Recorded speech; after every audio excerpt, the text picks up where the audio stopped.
There we All right. go.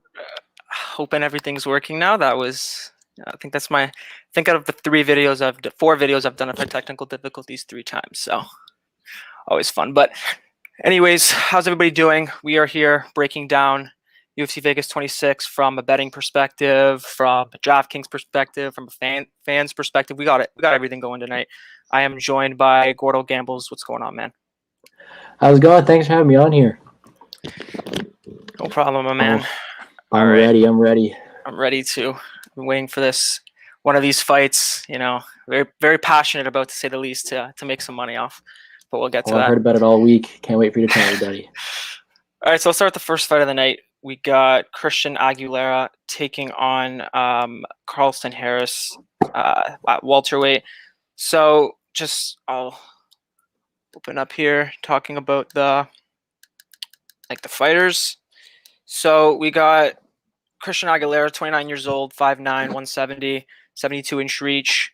He's 14-7, 11 knockouts, 3 decisions. He's been knocked out 4 times out of his 7 losses, submitted once, 2 decision losses. He is 1-1 in the UFC, coming off that loss to Sean Brady. And then we got Carlston Harris, who's making his UFC debut. He's 33 years old, 6 feet, 170. Don't know his reach, but he's definitely lanky, so I'm expecting him to have a decent reach advantage. He has 4 wins by KO, 4 by submission, 7 by decision. He's been knocked out once and lost 3 decisions. And as I said, making his UFC debut. So I'll let you get started. What are your thoughts on this fight, and how do you see this fight going? Well, I'm happy to have this guy in the UFC, this Carlston guy. There hasn't been much tape recently, but he's looked good from what I've seen. Like he's very aggressive. And that's what I like to see. I love guys who are aggressive, get out there early. I love my action. But the guy he's facing is no joke. Christian Aguilera brings some heat. Like his debut, he knocked out Ivy in the first minute, and whereas, yeah, it was crazy. And whereas he's not very well versed in certain areas, he's got power, and that's what we like to see in certain fights like this. But he's going up against someone who's completely different than him. Like Harris will charge the takedown right away. That's his style. First few seconds, he's in on the double leg, and he wants to get you to the ground. He's a good wrestler at it too. So. It's a completely different clash of styles. I like Carlston Harris's cardio. I like him in this fight in general. What do you think? Yeah, man, I agree. I think the line's about right. I think around there. I wouldn't place a bet either side. I think Harris, if you have the buck, I think he opened up like evens. I would have loved that. That would have been a really nice line. But yeah, you touched on a lot of the points that I made. Definitely clash of styles. You got Christian Aguilera. He's a good boxer. He's very, very powerful, very quick. He's got some decent wrestling too. He showed that on the regional scene, but he is a little bit chinny, for knockout losses.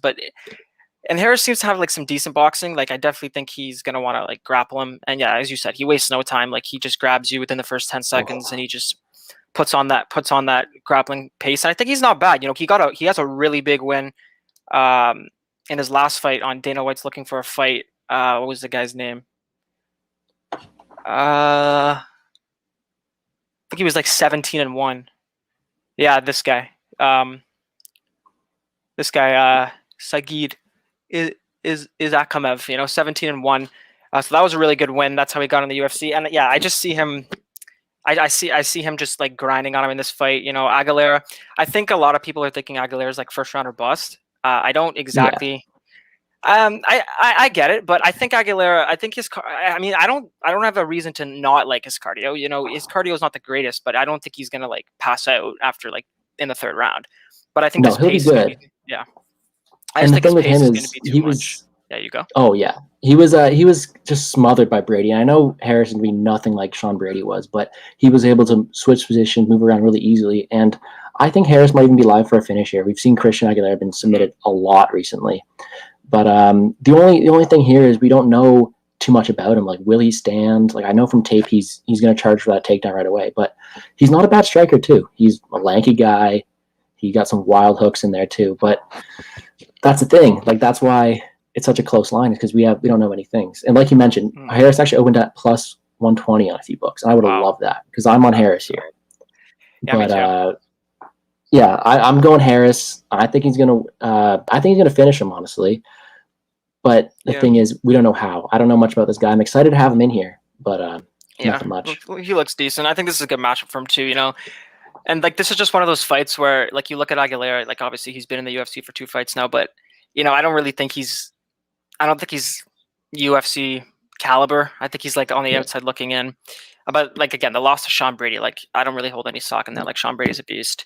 And then obviously Ivy, we didn't really get to see the fight, but that just poses his threat. But yeah, Harris got good clinch control. He looks pretty strong, and I'm pretty sure he definitely seems durable. I saw some fights where he did eat some shots. 100%. So I think he should faced some good competition.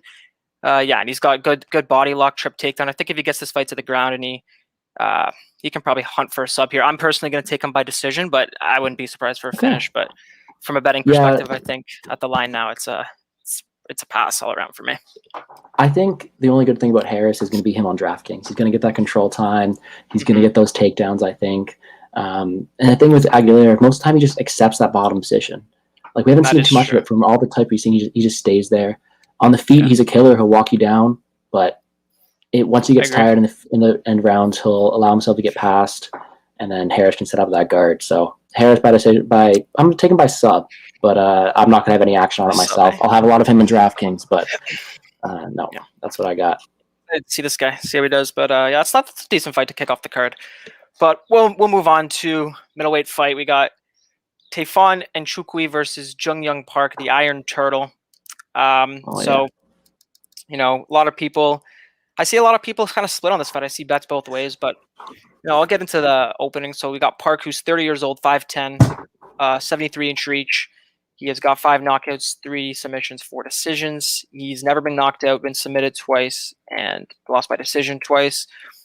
And he's 2-1 in the UFC, running a 2-fight win streak right now. And he's taking on Tefon Nchukwi, who's 26 years old, 6 feet tall, 77-inch reach, and just a huge middleweight.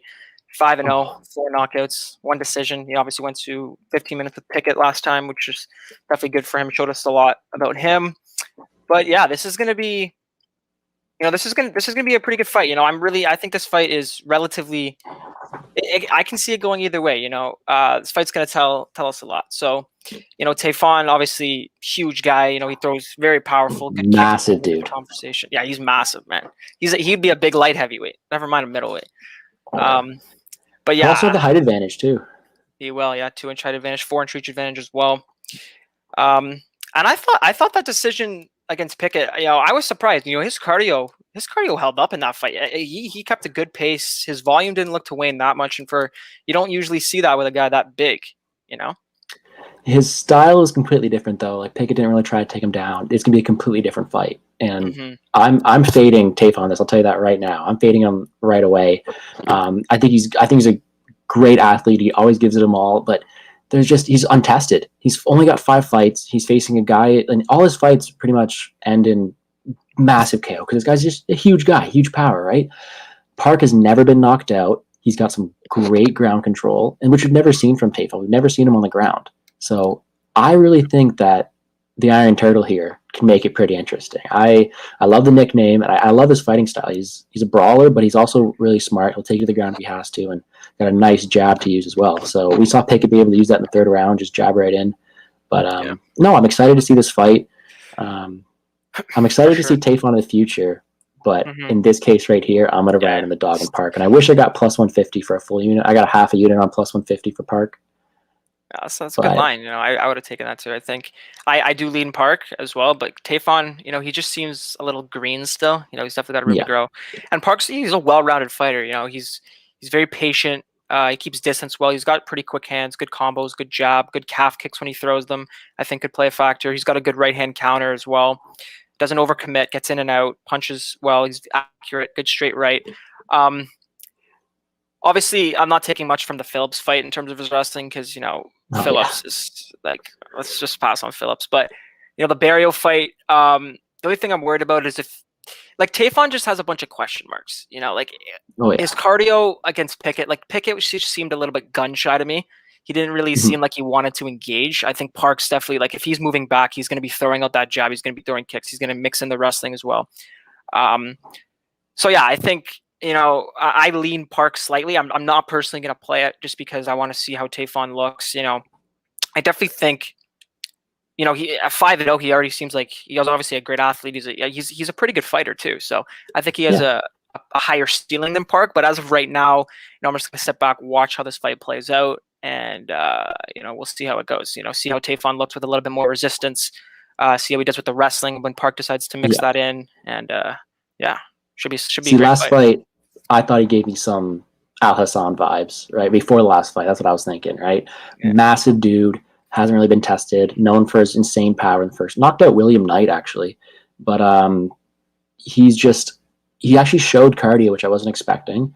I faded him last fight, too. Didn't work out so well for me. But I think he's fighting the best fighter he's fought yet in Park. Someone who will take him down, or attempt to as well. I know Tafon's got some brute strength. He could just toss him out of the way. But Park will stand there. He'll move around. He'll throw some leg kicks, and he'll charge that double leg, which is something that he's never really had to deal with that much. So I'm excited to see this fight. I'm excited to see how it goes.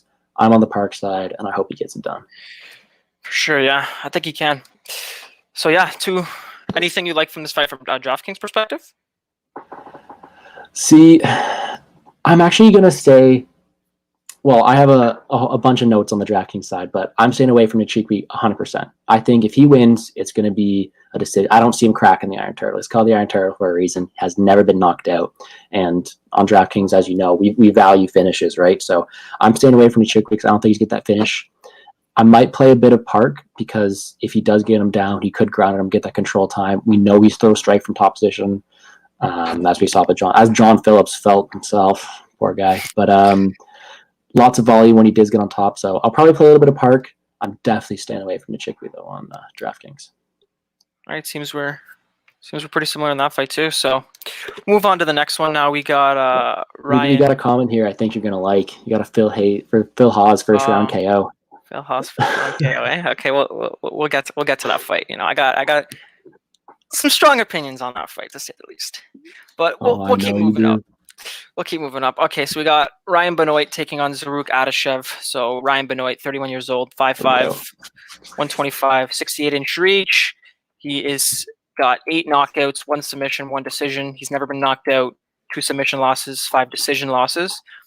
10-7 record, 3-5 in the UFC. And then we got Zaruk Adashev, who is 28 years old, also 5'5", 65-inch reach, so he'll be at a 3-inch reach disadvantage in this fight. He's only got 6 professional fights. He's 3-3, 2 knockouts and a decision, and then 1 KO loss, 1 submission loss, 1 decision loss. He is 0-2 in the UFC, so I know you're considering getting some action in there, so who do you like in this fight? And who you got? How do you see it going? I'm all over Benoit in this fight. I thought he did very well against Elliott. And the thing about him is he's fought some elite competition, like nothing to the way Adashev has. Adashev's fought only a few fights. When he faces that higher competition, he gets starched. Like he put up a good fight against Sumata Jerry, but Benoit I think is really underrated. He could easily be 6-2. Maybe that's a bit greedy in the UFC, but he's fought like the likes of Marino. He's split against Morono. He lost to Elliott, which is I'm pretty high on Elliott myself. He moved up to 135 and actually came really close to winning that fight against Haley Alatang, who's a pretty contender at 135. So that's not a bad loss there. Mm-hmm. But the thing with him is he's always faced good grapplers, the likes of Alatang took him down, Elliott took him down, Moreno took him down, and he's now fighting someone who's a kickboxer. Like Adashev has some great kickboxing record. You don't see it in his UFC record. He's 3-3. Sorry, his MMA record is 3-3. But he's a kickboxer, and that's the thing. He's never really had to wrestle in the UFC, so we've never had to see it. And I'm excited to see what Benoit does here. I'm really big on him. He walks forward. He does some great snappy head kicks. He destroyed the body of Haley Alatang with his body kicks as well, and he got good cardio. So I'm just all around. I love Benoit. I don't think he's the best in the division, but I think he's definitely held his own, and he just hasn't had the luck of the opponent really. For sure, yeah. I agree with you on a lot of points. I definitely think Benoit's got the edge here. I think the line is relatively accurate. If you look at his losses, you're right. Like he's facing good competition, like Tim Elliott, top 15 flyweight, Haile Alatang.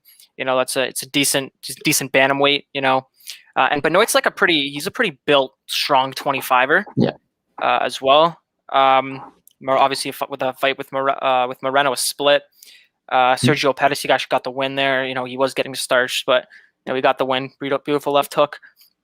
He's just an interesting guy because he's losing to great competition, and he's also not beating the best competition. Like Ashkan Mkhitaryan hasn't been in the UFC. Freddie Serrano, not the greatest guys there. So, I definitely think he's better than his record suggests. I definitely think he's fighting better than a 3-5 in the UFC.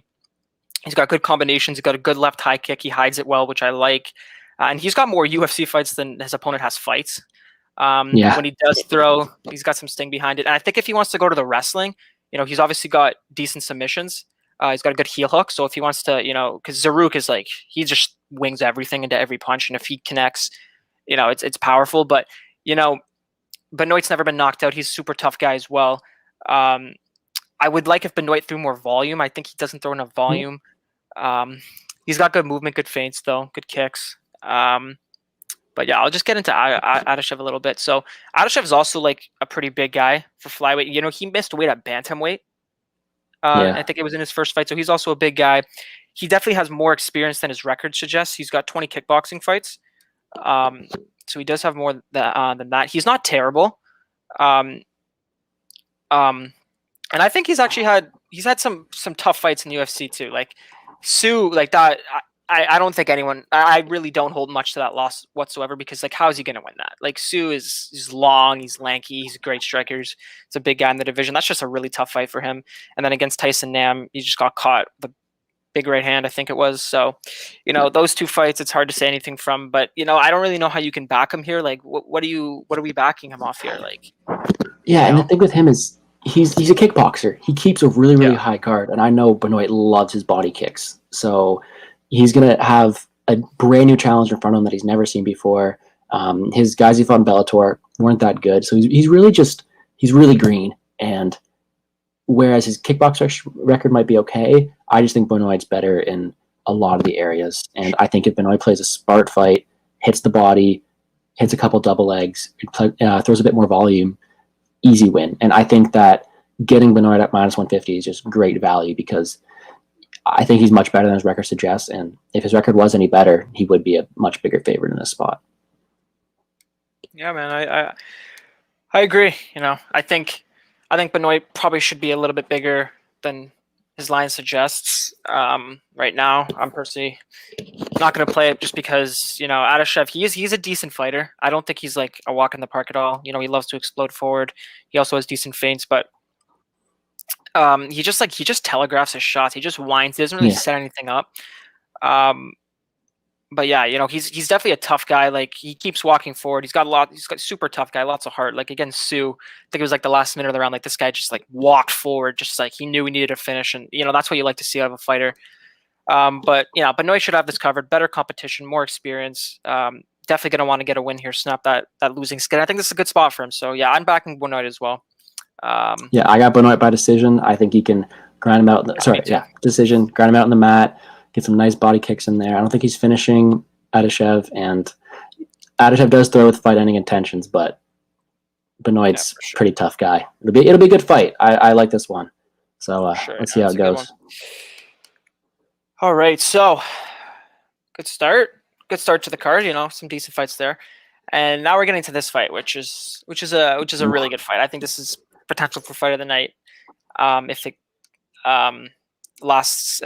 goes, I think both these guys are going to put on a show. So we got Ludovic Klein, who's 26 years old, 5'7", 72-inch reach, 17-2, 8 knockouts, 8 submission, a decision, and he's been knocked out once and submitted once. So this guy's only gone to decision once so far, so definitely a finisher. Obviously, he's 1-0 in the UFC, riding an 8-fight win streak right now. And he's taking on Mike Trizano, who is 29, 5'11", but only with a 71-inch reach. So he's got the 4-inch height advantage, but he's at a 1-inch reach disadvantage, which isn't always the best. I don't always like that. But he is got 2 knockouts, 2 submissions, 4 decisions. So he's got a 50% finish rate there, and he's been submitted once. He is obviously 2-1 in the UFC, 1-fight losing streak, and he's 8-1. So. This is an interesting fight because the line is interesting, right? Like you got Klein who's coming in. Excuse me, you got Klein who's coming in at what, like minus 250 range? Where is he? Yeah, minus 250. biggest favorite on the card, which Yep. I know I've been seeing a lot of people that are like up in the excuse me. Yeah, a lot of people are up in the air about that line. But Klein is he is a good fighter, and I just feel he's just I feel like he's just better than Trizano. Like he's just a couple levels above him everywhere. Like this is not going to be. I doubt this is going to be a wrestling, like anything to do with grappling. You know, either fighter could mix it up, but I think it's definitely going to primarily play it on the feet. But like Ludovic Klein, like let's be real. If he didn't knock out Shane Young with that head kick, would he be minus 250? No, not even close. He wouldn't. He'd probably be like minus 150. But the thing is, I wish he didn't knock out Shane Young, because if he didn't knock out Shane Young, then minus 150 would be an absolute steal of a line. Because I think Klein just has him outgunned here everywhere. You know, I think he's fought some decent competition outside the UFC. He's fought some decent guys. He's a finisher. He's got one of the best head kicks in the UFC. That left head kick already. Head kick. He's got good feints with the hands, good lead jab. He sticks and moves, very quick hand speed, kick speed. He's got lots of experience for just being 26 years old. Good straight left, does well, hides it behind the jab really well. Throws a good 1-2, 3-2. Keeps distance well, goes to the body as well. He's got good defense as well. And he's obviously in great shape, training hard for this fight. And I think this guy's definitely a contender. And then we got Trizano on the other side, who's coming off a 2-year layoff. He's coming off a 2-year layoff, obviously a bunch of knee surgeries, but apparently he has been fighting. Like he said in an interview that he's never really felt 100% on his knees until now. So, you know, that could be something. He's fighting under Tiger Schulman's MMA, which is a pretty good gym. But I just feel like he's a step behind here. Like if you look at his fights, like Joe Giannetti, that's like Giannetti basically he was just dancing. He didn't even look like he wanted to be there, especially in the third round. Penna, like we know, like Penna is not a good fighter. Like he has way more potential than what he's showing, but he's nothing. Like Klein is better than Penna in my opinion. And then Dawson, I can't really do much against that. But like to me, he's just a step behind. Like his striking isn't as crisp. The only thing I'm a little bit concerned about is his low kick. His inside low kick, but again, you know, I think Klein maintains distance well. He doesn't. I don't think he's going to always be there for that leg kick. And outside of that leg kick, like I don't really see Trizano having much success here. I feel Klein's going to get in the pocket, land the left hand, land the jab at will, land a couple body kicks, land a couple head kicks, and I just think he's just going to pick him apart for 15 minutes. I personally don't think he's going to. I'm kind of up in the air if he's going to finish him, but Trizano's obviously a tough guy, never been knocked out, and he can take it. But to me, I just think he's going to be a step ahead. I just think he's levels above in terms of where they are right now. And he's obviously, like Trizano, been out for 2 years. I haven't liked what I've seen from him personally on tape.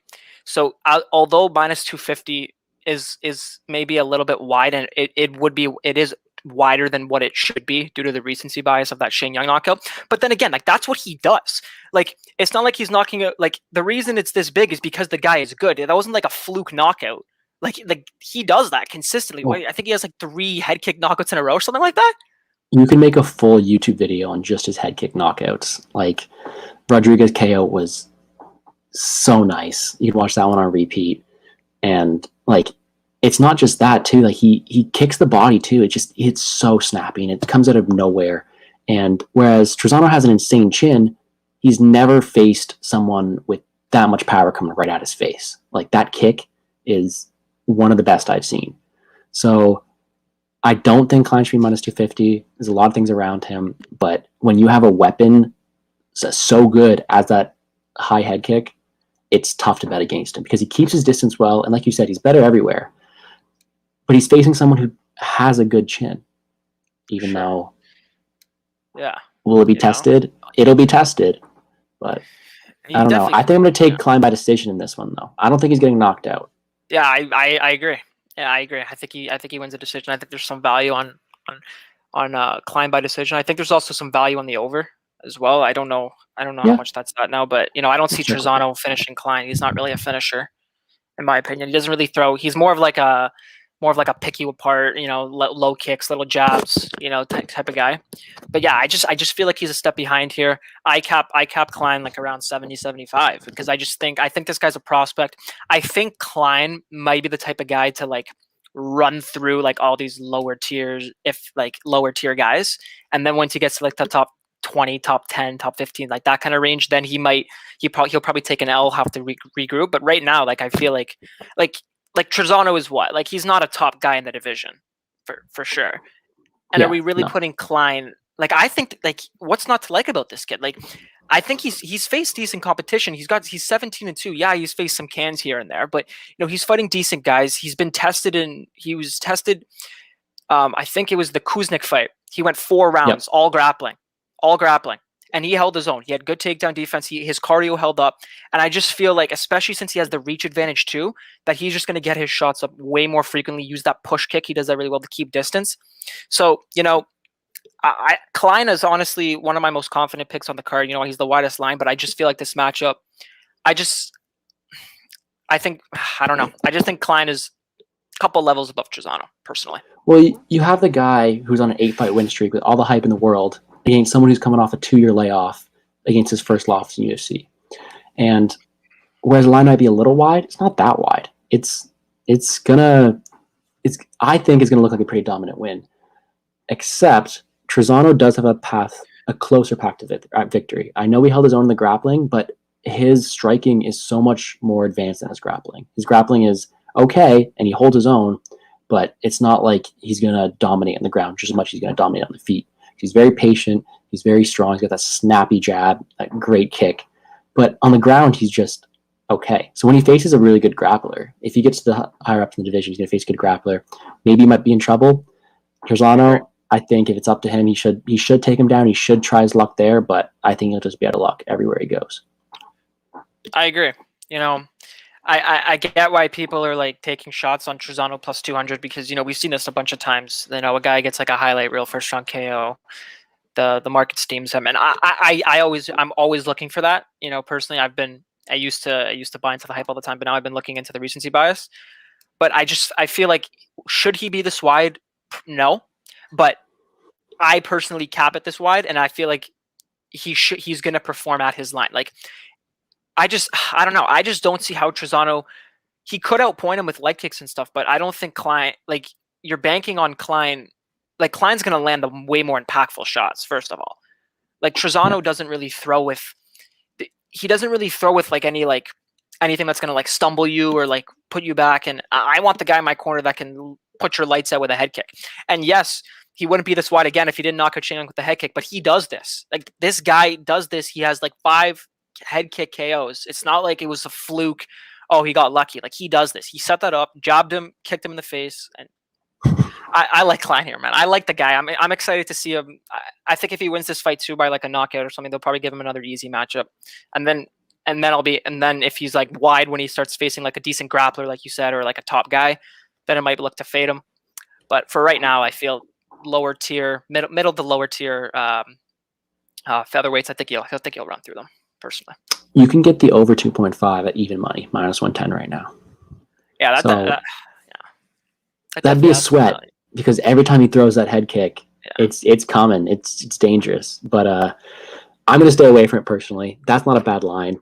I think from a DraftKings perspective, Klein is the most expensive guy in the roster for the DraftKings salaries, and I don't think he's going to reach his value. So I'm going to stay away from him personally. If he gets that knockout, of course he's going to be optimal, but he's not going to throw enough volume to win a decision at an optimal value range. So I am going to stay away from Klein in my lineups.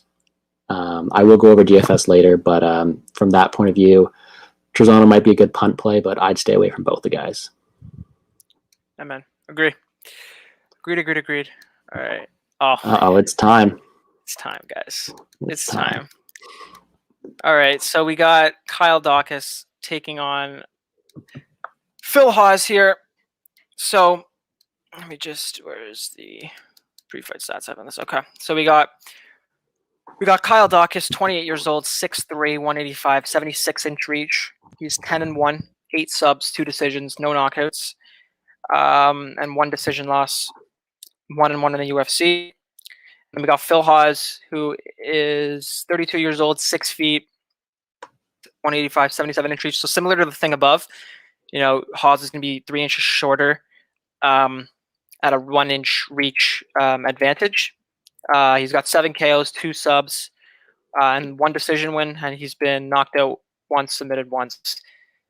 And yeah, so he's 10-2, 2-0 in the UFC, 3-fight win streak. So I'll let you. You've been waiting for this all week. No, it's all you, bro. You're waiting for it all week. Let's go. Let me hear it. All right, so I'm big on Daukaus here. Okay, and when I saw the line, I just laughed personally. I get it now. I get why, like from an odds maker perspective and hearing what other people have to say. But this line, this is a gift, guys. Guys, if you're watching this, I'm telling you, hammer Daukaus right now. This is a gift. Let's break this down. So Daukaus never been KO'd. Okay, never been KO'd. He was sub 4 times as an amateur, but he's never been KO'd. He's got a chin. He's taken shots. I've seen it. I'm telling you, he can take shots. He's very well rounded. Daukaus probably has he is a good boxer, man. He's a good boxer. I'd like to see him do it more. There's sometimes where I question his fight IQ, where like he's lighting you up on the feet and then he shoots for his takedown. But he's good there. But he's got good boxing, good 1-2s, good left hand, keeps distance well. He's a big guy. He's got good pressure. He's got good takedown defense. He's got really good takedown defense. He's got good hips. I think it's 94% in the UFC, and on the regional scene, he's defended a lot of takedowns.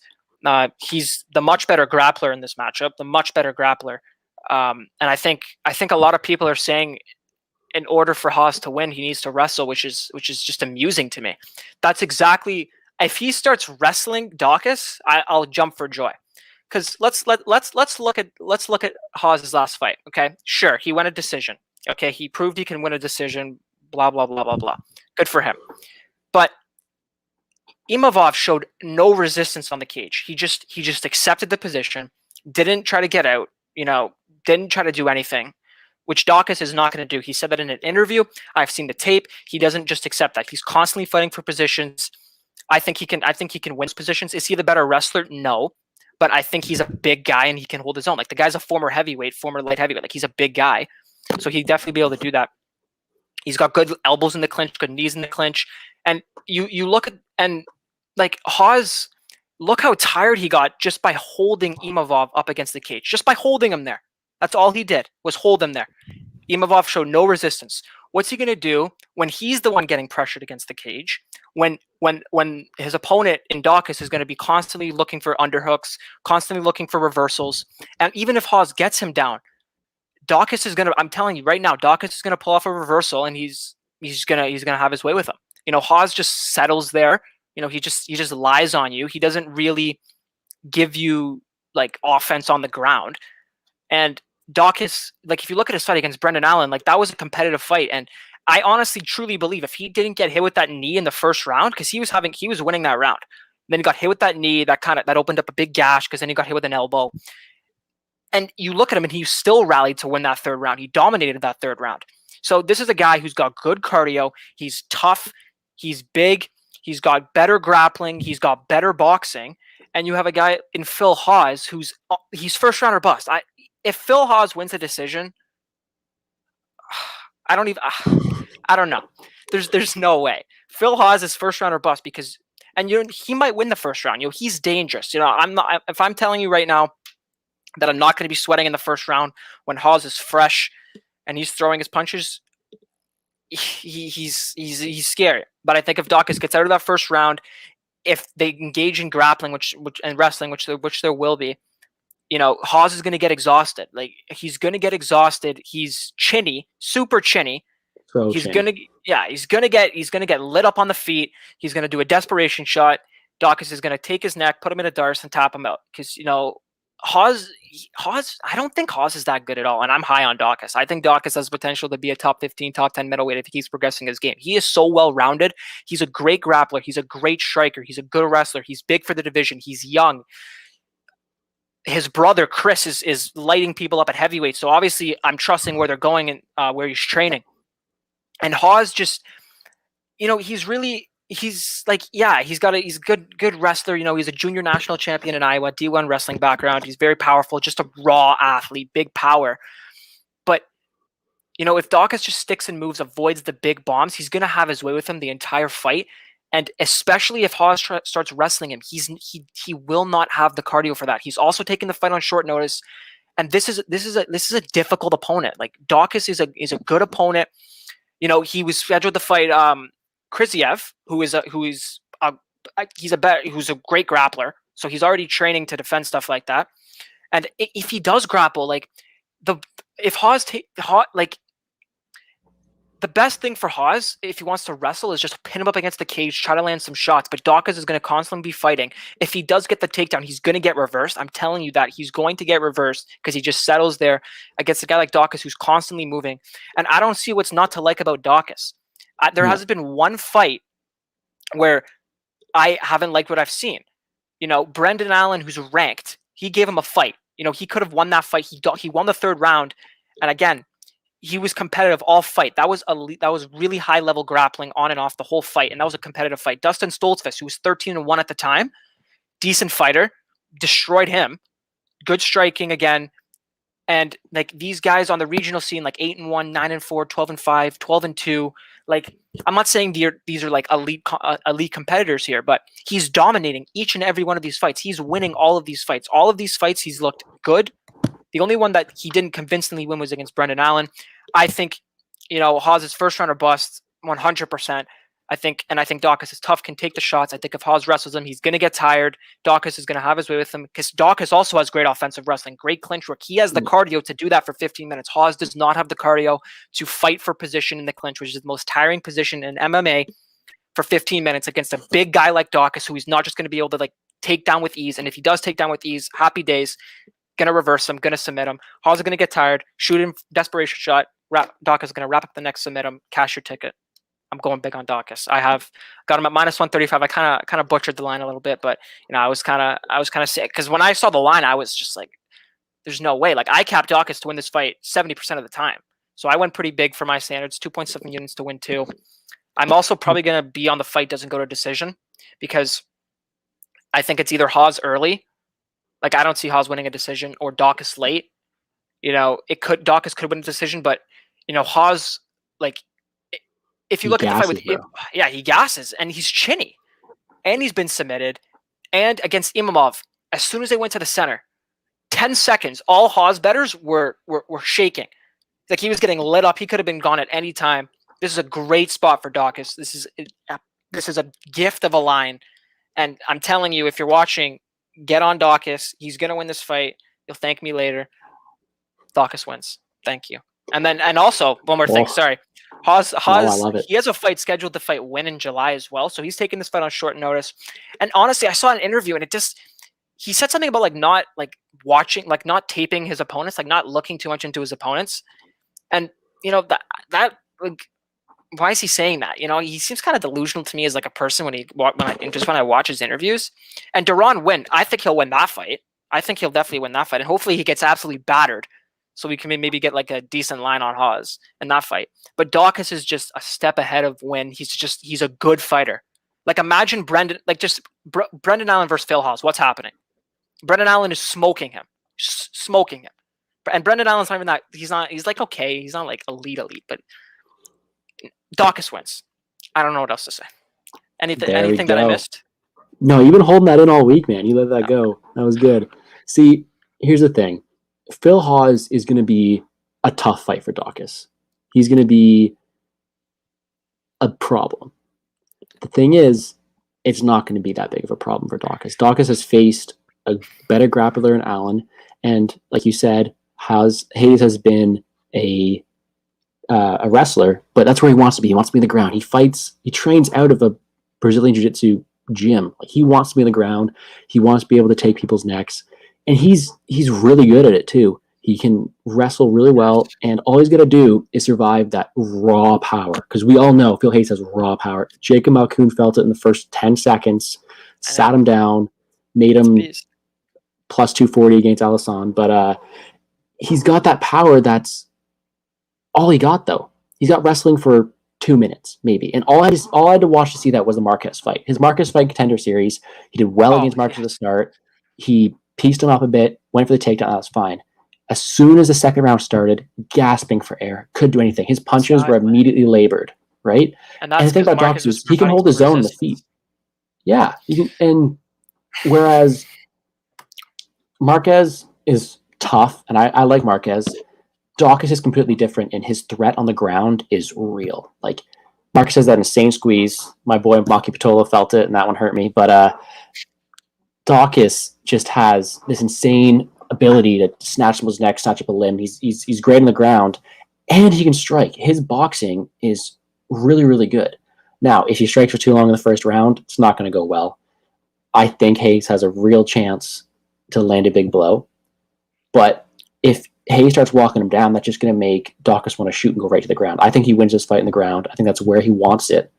And I think Hayes will play right into that hand because he's going to want to take him down too as a wrestler. It's his background. So I think it's great. Hayes has never fought someone with a wrestling background like this or a BJJ background like this. And it's going to be a great fight. I can't wait. I can't wait to watch you sweat during that first round when Hayes got all that power. But I think we get it done. He's winning. I'm confident, man. I grabbed a bit of a better line than you. I got 2 units at minus 125, so I'll hold that over you a bit. But I think Daukaus gets it done. I'm laying the money on it.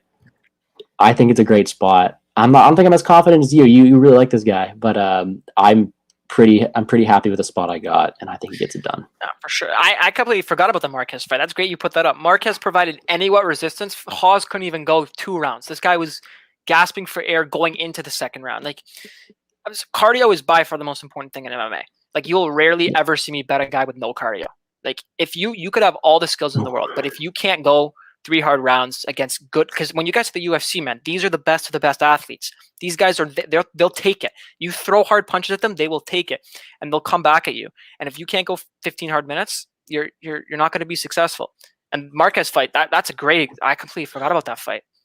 Like Daukaus is going to win this fight. You know, Hawes, you can say that about really any fight. You know, Hawes going in, he's got that first round upside. He's got that KO power.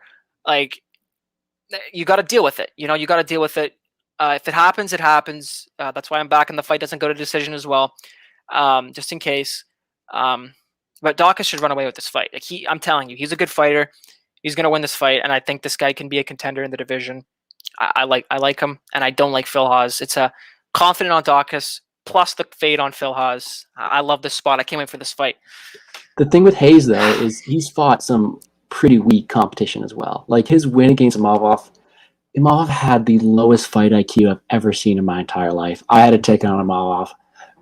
He didn't do anything about it, right? And he was wobbled. And Daukaus is 1,000 times better of a boxer than Imavov is. And we know that. Sure. So I think Daukaus runs away with it. I'll cash it with you. We'll celebrate. I can't wait. Oh, yeah, for sure. Yeah, for sure. And like Imavov, he's a good striker, but like he's just accepting the position. Like, what's the point? You know, he had him hurt, and he just like, you know, that's just to me like it's just hard to back a guy like that. You know, like Imavov, automatic red flag. Like, just accept. Like, I promise you, Daukaus is not going to accept the position against Hawes. He said it. Smart. He said it. He doesn't do it. He's going to make this a fight. And once Hawes starts to gas, you know, definitely Daukaus round 3. I might even have Daukaus round 2 because, you know, like I think he gets it. I think he gets it done. I think he gets this done. Now, for a DraftKings side, Hayes is the definition of a go big or go home play. That's my boy right there. Yeah, I talk about that fight a lot. It's pretty sad. But for DraftKings side, Hayes is the definition of a punt play. He's either going to get you maybe 15 points or 100. If he gets that first round knockout, he's optimal lineup right there. But I don't think that happens. And if he gets dragged in those deep waters, he's not getting anywhere above 20 points, I don't think. So I'm going to be really high owned on Daukaus. I think he gets it done inside the distance. I think he puts up a great score. And he's going to be in a huge percentage of my lineups. Man, I like it. All right, getting to the fight that really should be the main event. The best fight on the card. Ben Rothwell. We're getting to Maurice Greene already?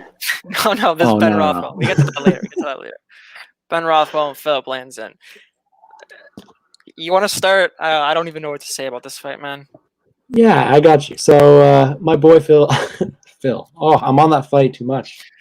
But Ben Rothwell, 6'4", 80-inch reach, 2 and 3 over his last 5 with wins over Struve. And he's got some big wins on his resume. He's been fighting since 2001. He's got the wins over Overeem, over OSP. And, he's been in the game for a while. He's got 51 pro fights. Big guy.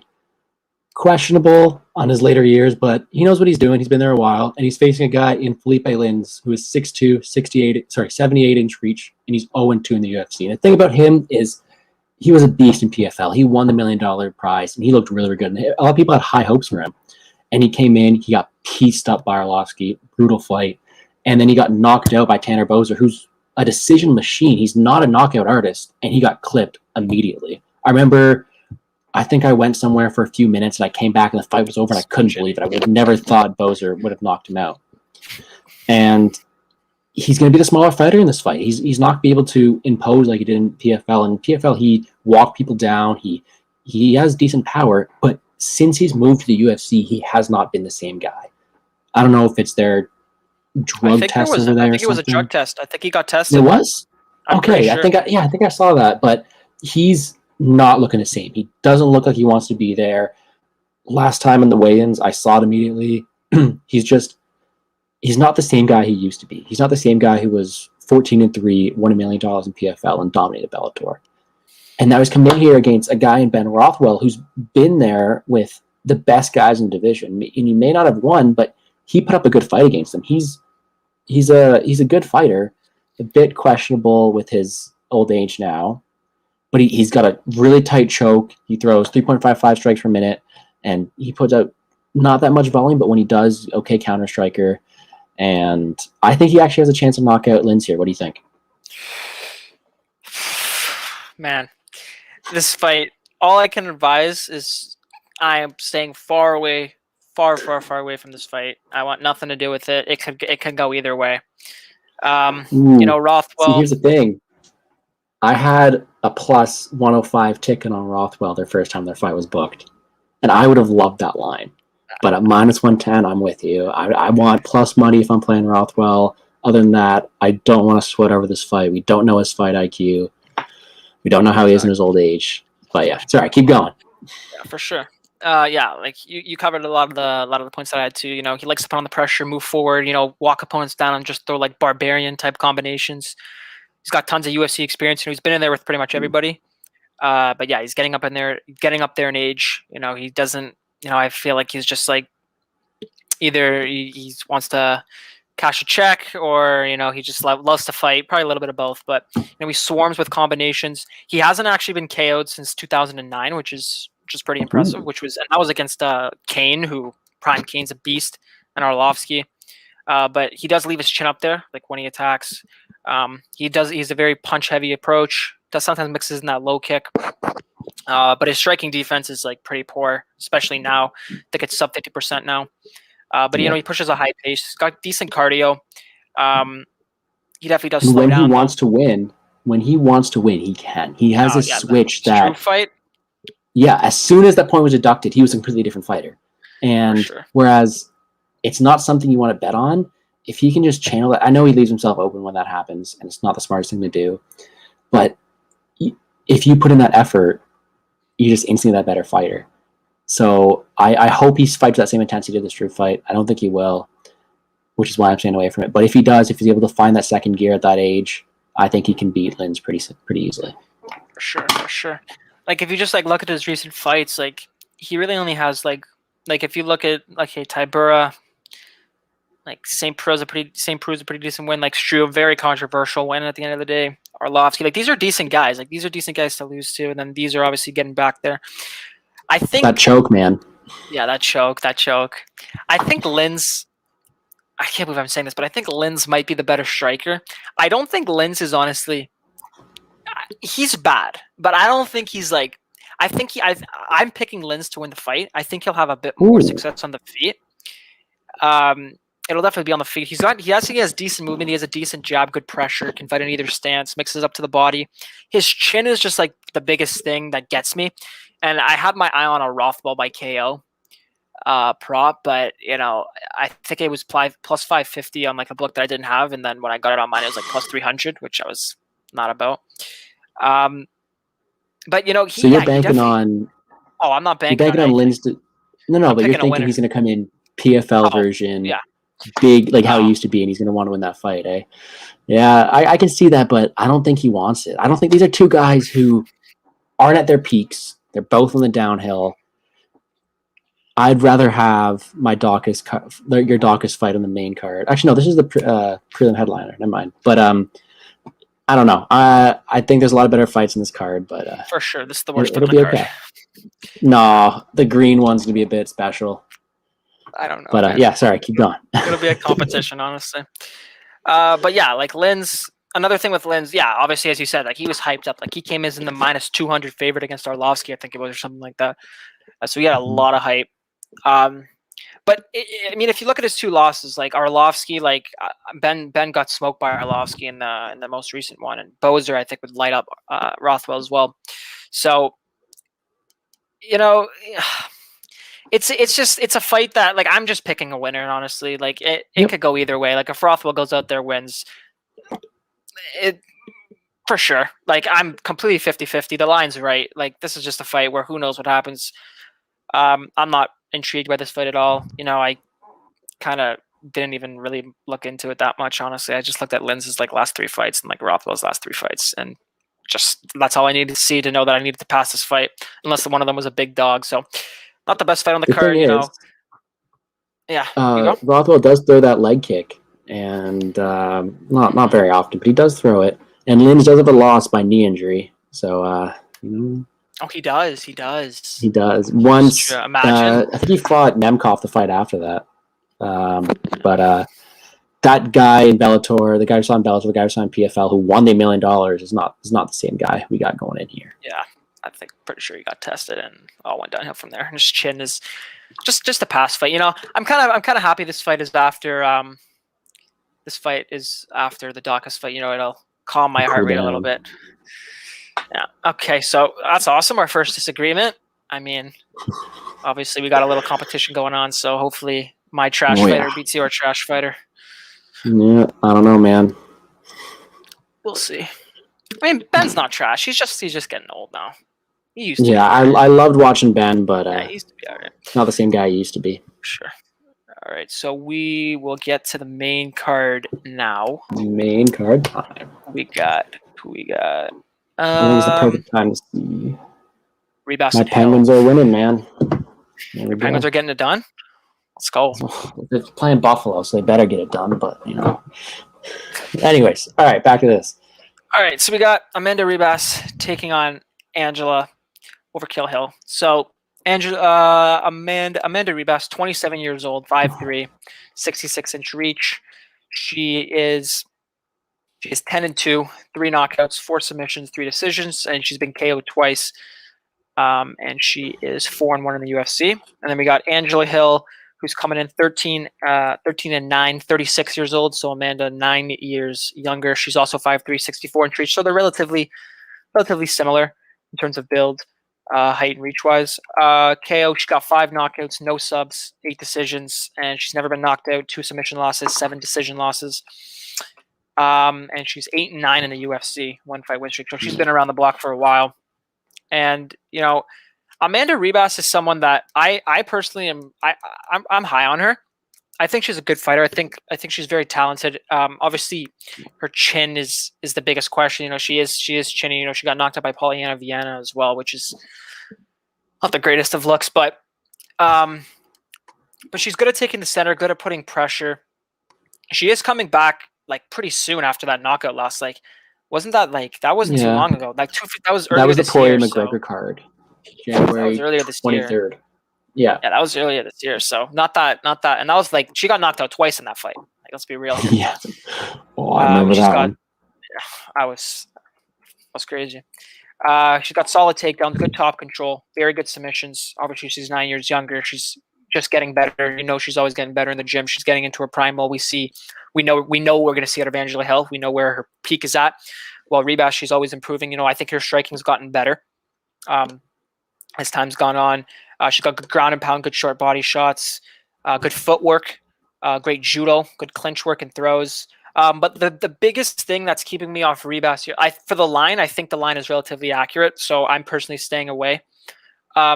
But if you look at her wins, like let's go over UFC wins, like Emily Whitmire, grappler, Mackenzie Dern, grappler, Randa Marcos, grappler, Paige Van Zandt, grappler, and then Marina Rodriguez, striker, gets knocked out. So while I don't think Angela Hill has the power that, well, obviously Marina Rodriguez is probably one of the upper echelon strikers of the division, Angela Hill is not someone that's gonna go out there and knock you out per se with like the way Rodriguez did.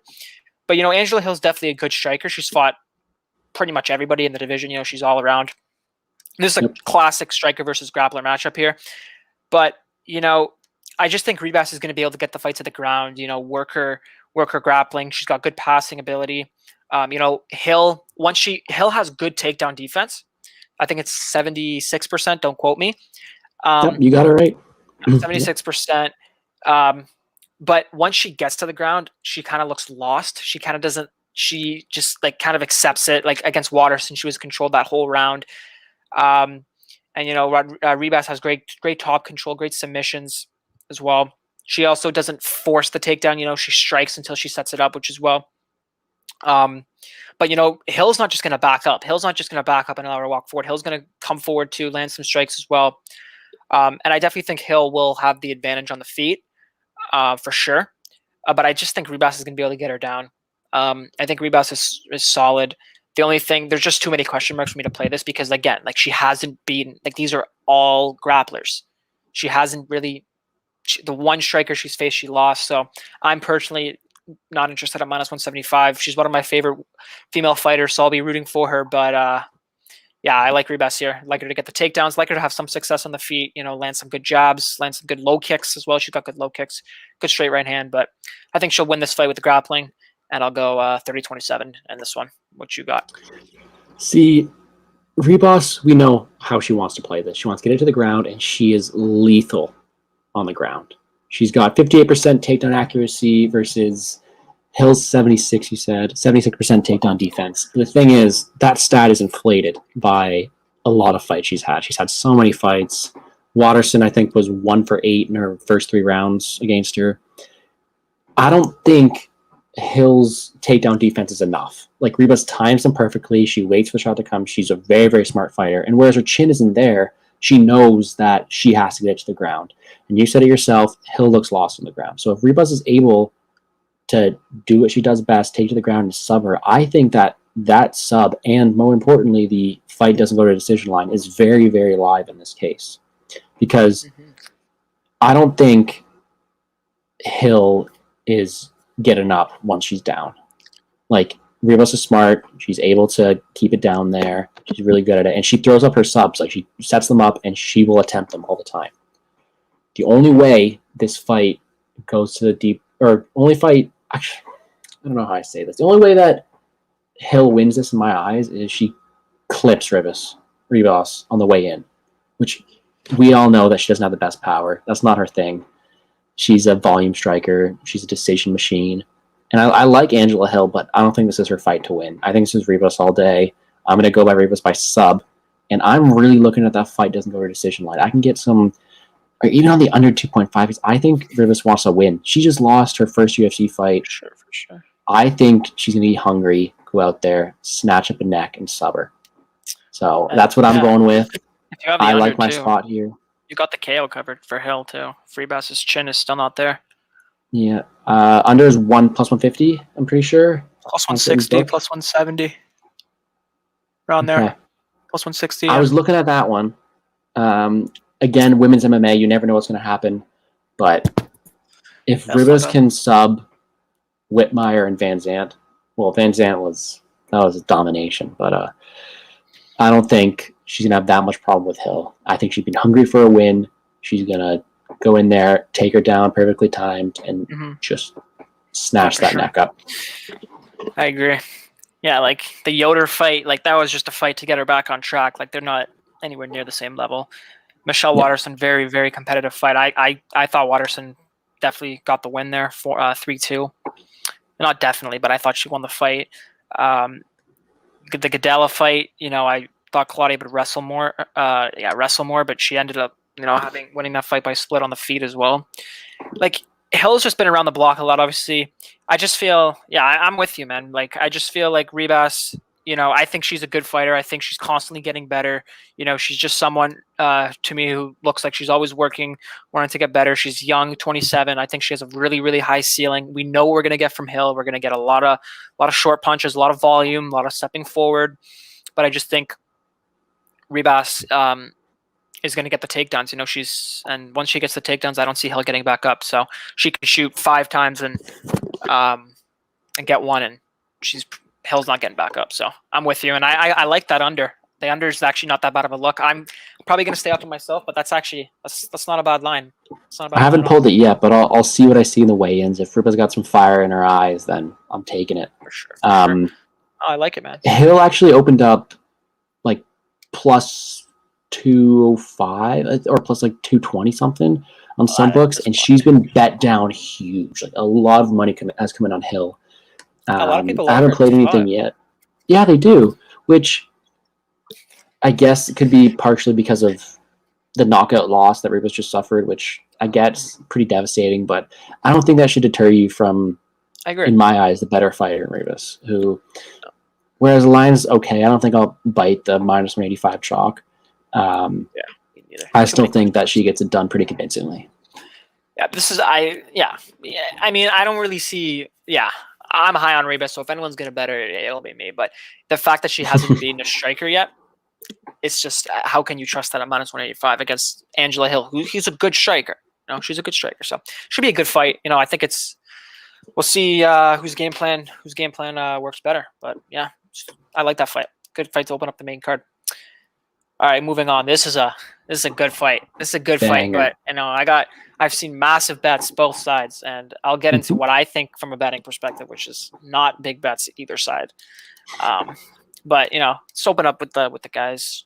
So we got Gregor Gillespie here, 34 years old, 5'7", 71-inch reach, 13-1, 6 knockouts, 5 submissions, 2 decisions, 1 KO loss, 1 submission loss, 1 decision. One knockout loss, no submissions, no decisions. And he is 13-1, 6-1 in the UFC, coming off his first loss. And his last fight coming off almost a year and a half layoff as well.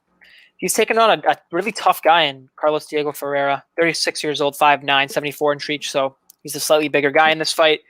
He is 17-3. He's got 3 knockouts, 7 submissions, 7 decisions. Been knocked out once, lost by sub, never lost by sub, and lost by decision twice. And he is 8-3 in the UFC on a 1-fight losing streak against Neal, who just snapped his winning streak. So, you want to get this one started? Well, let's just get it out of the way right now. Gillespie was destroyed. That high kick was lethal. Me and my roommates, we watched it over and over again. That was an insane head kick. All right. The thing is, how much of that?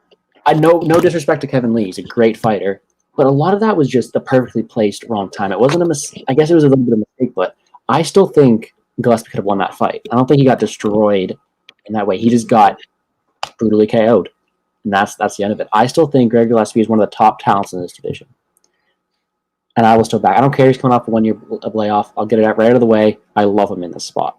All right, he's an insane wrestler. He's got all the wrestling categories in the world, and I think that he's coming back and he first loss, light a fire in his ass, and he's gonna go. He's gonna absolutely go this fight, and we know his path to victory. He's gonna wrestle. Right, he's an okay striker, but he's a wrestler at heart, and he's really good at what he does.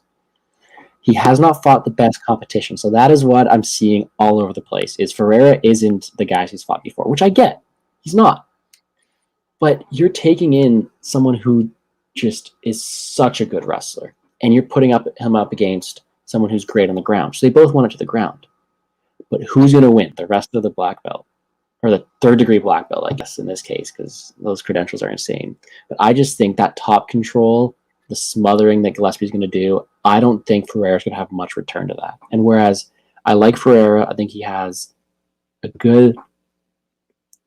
he's getting up there, but he's had a good UFC career, and I like the way he fights. I don't think this is his fight. Yeah, man. To me, this is just. I agree with a lot of your points for sure. To me, this is just I don't see how anyone could be confident either side of this. Like I'll look into Gregor first. So yeah, so again, he's been off for about a year and a half. And yeah, he's definitely a wrestler. He's averaging 7 takedowns per 15 minutes. He's a 4-time D1 All-American, 152 collegiate wrestling wins, D1 national champion. He's a beast, man. He is a chain wrestler. He's doesn't stop after the first one. He doesn't stop after the second one. He doesn't stop after the third one. He doesn't stop after the 100th one. He will keep going. He's very quick as well. Lots of movement. His jab looked. The thing I will say about that Kevin Lee fight, his jab actually looked pretty good. They're better than it's ever looked in his previous fights. His striking definitely looked like it was a little bit better. He's obviously got some monster cardio to be able to do that. On the feet, though, I do think he's very. I think he's definitely at the disadvantage here on the feet. He does leave his chin up in the air a bit. He gets hit too easily. And Diego Ferreira is a guy whose striking is much improved as well. But yeah, you said you're seeing a lot on the competition standpoint, and I got to agree, man. Like Andrew Holbrook, that's like no. Jason Gonzalez, Jordan Rinaldi, Vince Pichel, Yancy Medeiros. These are guys that you would expect him to run through. There's a reason he was minus 500 in all of them. Like he's supposed to run through these guys. Ferreira would easily run through these guys as well. He takes one step up, gets knocked out by Kevin Lee. Yes, I'm not going to say, oh, he took one step up and he lost. He got caught. It happens. He was looking pretty decent in that fight. But Diego Ferreira, man, he's no joke. Like he's no joke whatsoever. Mm-hmm. Like if you look at his resume, like he's been around the block a while. Like let's see, he lost a split decision to Benny. I don't know why it was a split. He clearly lost 29-28, but he won that third round. He looked pretty good in that fight, and Beneil's a top 5 lightweight. He's fighting to be a top 5 lightweight. He'll probably beat Tony Ferguson unless Tony Ferguson actually shows up to fight. But got a win over Pettis. She's got a win over Pettis. That's like it's Gregor would do that too. But this is a big win. This is a like really high level guy here. 27-5. He beat Rustam, who's another like really grappling heavy guy, wrestling heavy guy. So he's fought some decent competition. Poirier fought Benny a while back. So he's fought some decent competition as well. And it's just hard for me to be confident either way here because there's so many unknowns here. Like Gregor's coming back from such a long layoff. In terms of Ferreira, I definitely think he'll be able to take down Ferreira here. Like Ferreira he got taken down 5 times by Benny. He gets taken down, and Gregor's a guy who's going to keep going, and he's got the cardio to do so. Ferreira's like he's a guy that's not just gonna Gregor's not just gonna be able to take Ferreira down, step over into mount, control him, and get an arm triangle and win the fight. He's not gonna be able to do that. I personally, I don't think he's going to be able to do that. Ferreira, this is a big step up. He's fighting a guy that is better than probably Kevin Lee is, especially on the ground. Like, if this stays on the feet, I've got to favor Ferreira here all day. Like, his striking is pretty good. Like, he's outstriking like a bunch of guys. Like, if we look at like his strikes here, like 109-51 against Merabek, who's like a decent striker himself, 83-43 here against Rustam, who's a wrestler. He's outstriking pretty much everybody here. And I think his striking's come a long way. I think his striking's gotten much better, much improved. He's faced better competition by a mile. He's got good scrambling ability too. So it's going to be a lot of scrambling. Now, I am also on the Gregor side. I think Gregor gets the win here because I just think that it's going to be a lot of like rinse and repeat, aggressive from Gregor, which is going to win him a lot of minutes in this fight. But I'm not going anywhere near the money line personally. And you can't be confident in Ferreira either because, this is a guy in Gregor who's an absolute beast. He's an absolute beast. He's like, I don't want to play Ferreira here because I do think Gregor gets the win, but I can't play Gregor when his best win is Jason Gonzalez or Vince Pichel. And now he's facing a 3rd degree black belt on the ground who's not going to settle. What if you're like, we haven't seen Gregor on his back. So what if Ferreira shoots for a takedown? What if Ferreira reverses him? Because we know how good Ferreira is at reversing. Like, it's just a lot of question marks up in the air. It's a really, really, really good fight. I am going to go on the Gregor side. But me personally, from a betting perspective, this is almost just as big of a stay away as the Rothwell Lens fight for me, personally. See, I saw an interview with Gregor the other day, and he said he's the best wrestler in the division. And I believe that. This guy was a champ in NCAA for a reason. Yeah, I guess it is. He does fight a pretty good division, but he is a beast when it comes to wrestling. He has that smothering top control. And when I was looking at this earlier, my first thought was, wow, I was really excited for this fight. It's going to be action-packed, but I don't think it is. I think it's going to be a smother fest by Gregor. I think he's going to get him down, he's going to lay on top of him. Ferreira's going to try to wrap him up in submissions from the ground, from the back. Don't think he's going to be able to do it. Gregor's really smart up there. He's really going to do that. And I think he's just going to smother him for 15 minutes. My play I'm looking at right now is plus 150 for Gregor by decision. All right? I don't think he finishes. I think he's not finishing him. He's not going to knock him out by strikes. I saw it was said earlier that he's only knocked out losses to Poirier. His striking isn't that good, as good as Poirier. We all know that. He's not going to submit a third-degree black belt. That's not happening. So what's his path to victory? I think he smothers him for 15 minutes, and we are awfully disappointed in my eyes. But I think he gets it done. I don't think he's dumb enough to stay on the feet for that long, and I think he puts him on his back, smothers him, keeps him there, rides it out. I agree. I see that as well. It's just there's a lot of just to play some devil's advocate with you. Yeah, we think he's just going to get him down, smother him, but it's just like, what are we basing that off of? Like, I feel like this is just, if Gregor gets past this test, then we can start being like, okay, Gregor, he can do this to pretty much, because if he can smother Ferreira like he's been doing these other guys for 15 minutes, Gregor's a beast, man. But I can't personally do that when he's fighting Yancy Medeiros, Vince Pichel, Jordan Rinaldi, Jason Gonzalez. These guys aren't, like, if you look at the Franca fight, like, that's another reason why I definitely think he'll win a decision. This was the only guy here who provided some resistance to him, and he couldn't finish him. So I definitely think Gregor decision plus 150 is some decent value. It's definitely some decent value, especially to get rid of that minus 175. He's not going to submit him. And, Ferreira's, he's a beast, man. Like, that guy's he's not just going to let him, like, pound away on him. Like, he's got good cardio, too. He's going to match the pace. I do think Gregor will be too much, but I feel like this is just too early against a guy like Gregor, who we don't really like. All we know is that Gregor beat a bunch of below average, not UFC caliber anymore lightweights, and then got knocked out by his first step up. That's all I really know from Gregor. So as much as I think his wrestling is going to be overpowering for Ferreira here. Ferreira is no easy out, and I'm going to pass on this fight. But Gregor by decision is not. But if you're confident on Gregor, I definitely lay the plus 150 over the minus 175 for sure. That's my line right now. I'm still looking at it. I want to see what I see from him. It's tough when you come off your first loss. I see going to get him by submission there. When you have someone as talented on the ground as is in Gregor's wrestling credentials, like, he was the best in the country, or I think that's what it is. I'm not a big wrestler guy, but I've watched all his wrestling fights, and he was good, and he's good for a reason. It's because he's smart. He knows what's coming next. He's also blue belt on the ground. He's not going to leave anything out in the open there. He knows what's going on. Wrestlers are super smart. They know what's happening. He'll be able to see them all. And if anything does happen, he'll be able to get it out. He's never been submitted, obviously. He hasn't faced any good competition. Okay, fair. But he has this ability to just smother people that no one else, well, not no one else, we've seen Khabib fight, but a lot of people don't know how to do. Like, a lot of people, it's really hard to keep Ferreira down. Just ask Beneil Dariush, but I think he does it. I think he smothers him. Relatively boring fight, decision, lock it in, done. Sure, man. Another thing to make note of is, like, with Gregor's fight getting canceled on fight day last time. Riddell fight?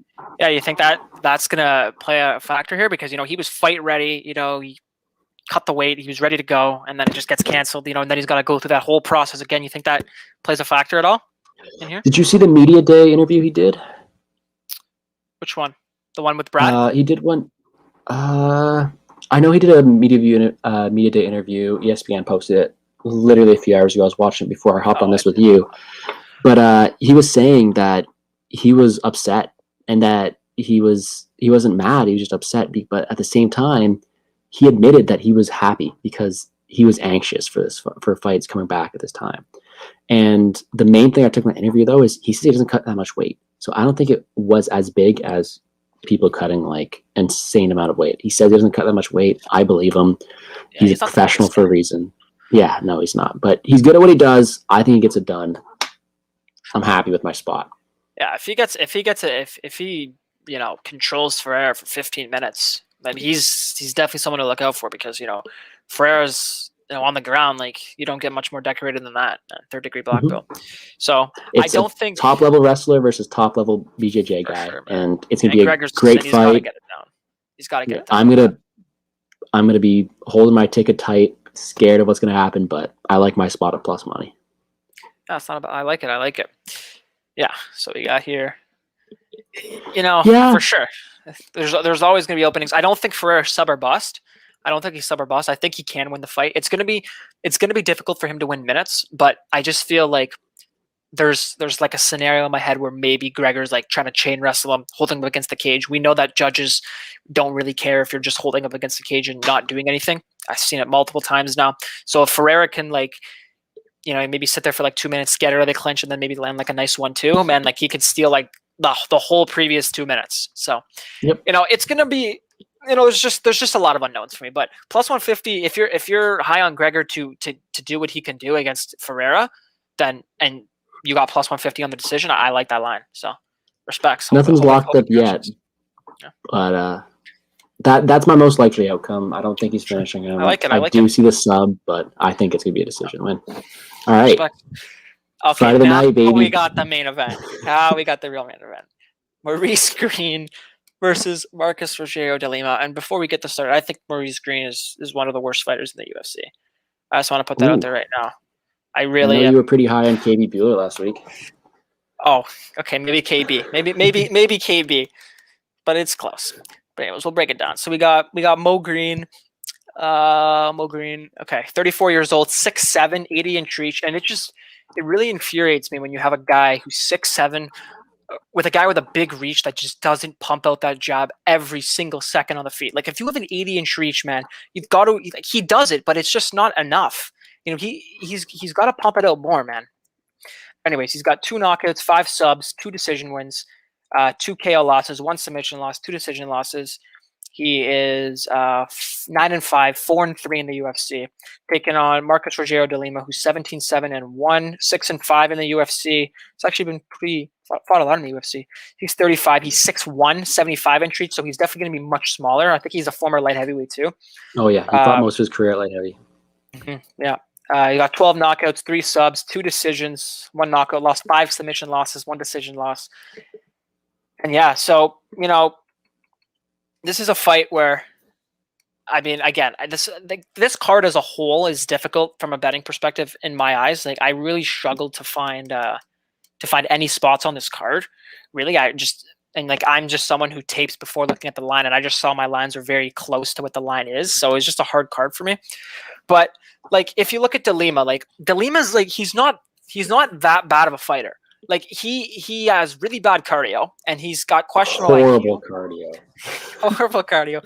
But he's got really good inside low kicks, like really good inside low kicks. And Mo Greene has been hurt by low kicks a lot. I've seen from the tape, so that could be big. At first, when I was like just writing down like the stats, like the age and the height, and I saw that Greene has 5 wins by sub, I was like, oh damn, he could get a sub here, because De Lima, like, that's how he loses. I think that's how he's lost his last 5 fights, but I don't really think it'll materialize.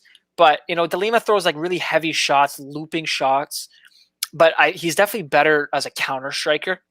Like, he's a really good counter striker. Like, if you rush him, he will land. Like, just ask Ben Sassoli, man. Like, he's a good counter striker. He's a good counter striker. He's got good kicks, man. He can go all 3 levels. He's got good movement. He's got a good right hand. His takedown defense is not going to come into play in this fight, I don't think. But the majority of his fights, end within the first round. I think he only has like 1 win outside of the first round in like a while. I just want to. I'll double check that in a bit. I don't remember, but I'm pretty sure it was like he doesn't have a win out of the first round in like a long time. Besides that, that Adam, that Polish guy. But yeah, I can't say his last name. But he's got big power. He's got good. He has decent pressure when he controls the center. But again, he isn't that good going forward. And I honestly think if Mo Greene can pump out that jab, he could have some success in this fight because he's very long. He has decent movement as well. Like I definitely think De Lima will be the one pressuring Greene on the outside. But Greene's striking defense is just terrible, man. It's terrible. He leaves his chin wide open. He got knocked out by a jab in his last fight. Like, sure, it's Greg Hardy, who's a powerful guy, but it's heavyweight. Everyone's powerful, man. And just getting knocked down by a jab is just a bad look. And De Lima throws heavy. So I definitely think Greene will eventually get hit. But like Greene, he's just not that good, man. If he just pumped out that jab more and just had better striking defense, I'd be all over him in this fight. But he just doesn't, because he has a decent high kick, good front kick, good side kick. He can fight in either stance, but he's just slow. Like after he punches, he just seems like he like gets away in slow motion. Like, do you know what I mean? Did you see any of that? Am I going crazy? No, you're right. And the thing with Maurice Greene is he's not a UFC fighter. No, he's not. I love the guy. I think he's a nice guy. But he has a questionable chin, questionable cardio, and questionable IQ. But the thing is, he's going up against a guy in De Lima who is one of the worst in the entire, let's say, sport in terms of cardio and on the ground. This guy's been submitted how many times? Like, he's been submitted by a forearm choke twice. I know that. And he's had this... He's known to be horrible on the ground, and Maurice Greene said it in one of his interviews. He's going to submit this guy. And whereas I'm not talking this fight, I'm not saying he will submit him. If he has the right game plan, there's an obvious path to victory for Maurice Greene. He could, man. You wear him out after the first round. All he's got to do is survive the first round. I think this is a spot where if it's out of the first round, you live bet Maurice Greene, which I would never say that, but I think you might have to. Because I've watched, Dylan's been around the block, and I've seen all his fights, and this guy gasses out so much, horrible amount. I know. And whereas Maurice Greene isn't good, we know that he's not good. He's might be able to capitalize off that because he's got better cardio, but he's facing this guy who's got just raw power. Okay, some respect on Volante, yeah, I get it, but he's. De Lima's got insane power. He translated from light heavyweight to heavyweight. He's a blown up light heavyweight. We know that. And it for some reason, he's able to knock those people out. And this is the perfect opponent for him. It's someone who leaves his head open and who has a horrible chin. It's a perfect round one win for De Lima. For sure, man. And there's... Is he able to do it? If Greene doesn't has the right game... If Greene doesn't have the right game plan... De Lima could look like minus 400 out there, man. Greene, the second Jeff Hughes fight, man. Maurice Greene, man. He's just, I don't know how to explain it. He just moves in slow motion. It looks like it's just, I'll give it to him. He has a lot. His chin is questionable, but he has a lot of heart. He can take punishment. He's super tough. He tries to recover when he gets rocked. But he just if you look at the Volante fight, Volante was throwing big, and every time he just connected, Greene looked like it got his attention. He stumbled backwards. It didn't look that good at all. Yeah. And yeah, like you said, his cardio isn't that great. And Greene has also been hurt to the body a couple times, and De Lima does throw some good body shots. I'll give him that. So yeah, I got De Lima in this fight. I see some people. People are betting De Lima, and it's just crazy to me because if you look at what was it, the Jorgen fight, if you look at the Jorgen De Castro fight, that's just against that guy that was off for 5 years or whatever. That's just typical low level heavyweights, man. Anything can happen when you have guys that throw big power, and when you have a guy in De Lima whose fight IQ is so low. All he had to do against Adam the Polish guy was break away and strike with him on the feet. But what did he do? He started wrestling him. He tried to take him down. The only way that Adam could have won that fight, he played into his game plan. And if he takes Maurice Greene down, man, Maurice Greene has good triangles off of his back. He could get a sub, he definitely could. Plus 550. Yeah, plus 550. See, if you really want to bet, if you really want to bet this fight, the way you do it is you take De Lima round 1 at +2 something, and then if it makes out of round 1, you live bet Maurice Greene, and that's it. Other than that, I'm not doing that. Of course, I'm staying away from this fight. But if you had to do it, that's what you got to do, because it's going to be a horrible fight. Maybe, hopefully, it's horrible enough that we're entertained by it. Maybe we see someone go down big. Maybe we see another hugging sub. You never know. But no, don't even remind me. This fight is perfect for DraftKings. This is the fight you want to target because someone's going down. All right? I'll be 50-50 split in ownership because first round knockout, huge points for De Lima, and they're cheap too. And if it goes in the later round and Maurice Greene is able to catch up that sub, which is wild to say, he will score big as well. So it'll be something that I'll have to look at day of. We know how big Greene is. We know how powerful De Lima is. I don't know. I'm hoping for the best. For sure. I agree. So you got De Lima when it's all said and done? I think I do, yeah. I'm not sure about it. I got De Lima by KO, yep. Yeah, I got De Lima by first round. I got De Lima by first round KO or second round KO or something like that. Fair. Something along those lines. But again, like low level heavyweights, I'm not laying -190 on a low level heavyweight. Oh like, no. Even no. It is Maurice Greene, but we got to remember his opponent is Marcus Rogerio de Lima, who's nothing special. So, I think we'll definitely see a knockout. So it'll be entertaining. But yeah, not touching that fight from a betting perspective either. But I do think De Lima is the rightful favorite in this fight. And I'm hosting that DraftKings tournament, and all you gotta do is comment your username below and I'll get that going. But I should see a lot of people running De Lima or Greene in that thing because I know I will. It's exactly what you want in a DraftKings perspective. Someone's getting finished. So let's just hope we're on the right side of it. I agree, man. I agree. Okay, we move on to the penultimate fight, to the co-main event. So we got Neal Magny versus Jeff Neal. Battle of the Neals here. Let's go. Jeff Neal, 30 years old, 5'11", 170, 75 inch reach. He is 13-3, 8 KOs, 2 subs, 3 decisions. He's been knocked out once, submitted once, and lost by decision once. And he is 5-1 in the UFC. 5-1 in the UFC, just obviously on that one fight losing streak to Wonder Boy. Taking on Neal Magny, who's been around forever, it seems like. And he's just only 33 too, which is just crazy to me how he's still so young. But he's 6'3", 80 inch reach. We know he's got the reach height advantage over every welterweight pretty much. He's got 7 KOs, 3 subs, 14 decisions, been knocked out twice, sub 4 times, lost by decision twice. And he is 17-7 in the UFC, 24-8 overall. So, he's been in the UFC for a while, since he was 7-1. So, he's a beast. I'll let you kick off this fight. How do you think it's going, and which Neal you got in this one? I don't want to be okay. I respect Neal Magny. He's a great fighter, but he is nothing special to me. I think him and Angela Hill are both 2 fighters exactly the same to me. They don't excel anywhere. They have okay cardio, sure, but they're not insanely good on the ground. They don't have that insane power. They just are able to be well versed anywhere to use it to win certain fights, right? Magny smothered Smith. Love Smith, so I'm kind of hurt, but he did what he had to do, and he's a smart guy. He does it well. But he's facing a guy in Jeff Neal who's just got this insane power. And you said it, Magny's been knocked out. Not that much, but he's called Hand of Steel for a reason. He's got this insane power, and I think that shows what side I'm on here. I'm on the Jeff Neal side. I think that it'll be a nice striking battle, and maybe Magny overwhelms with volume, but I don't think so. I think Jeff Neal's got all the tools he needs to get it done.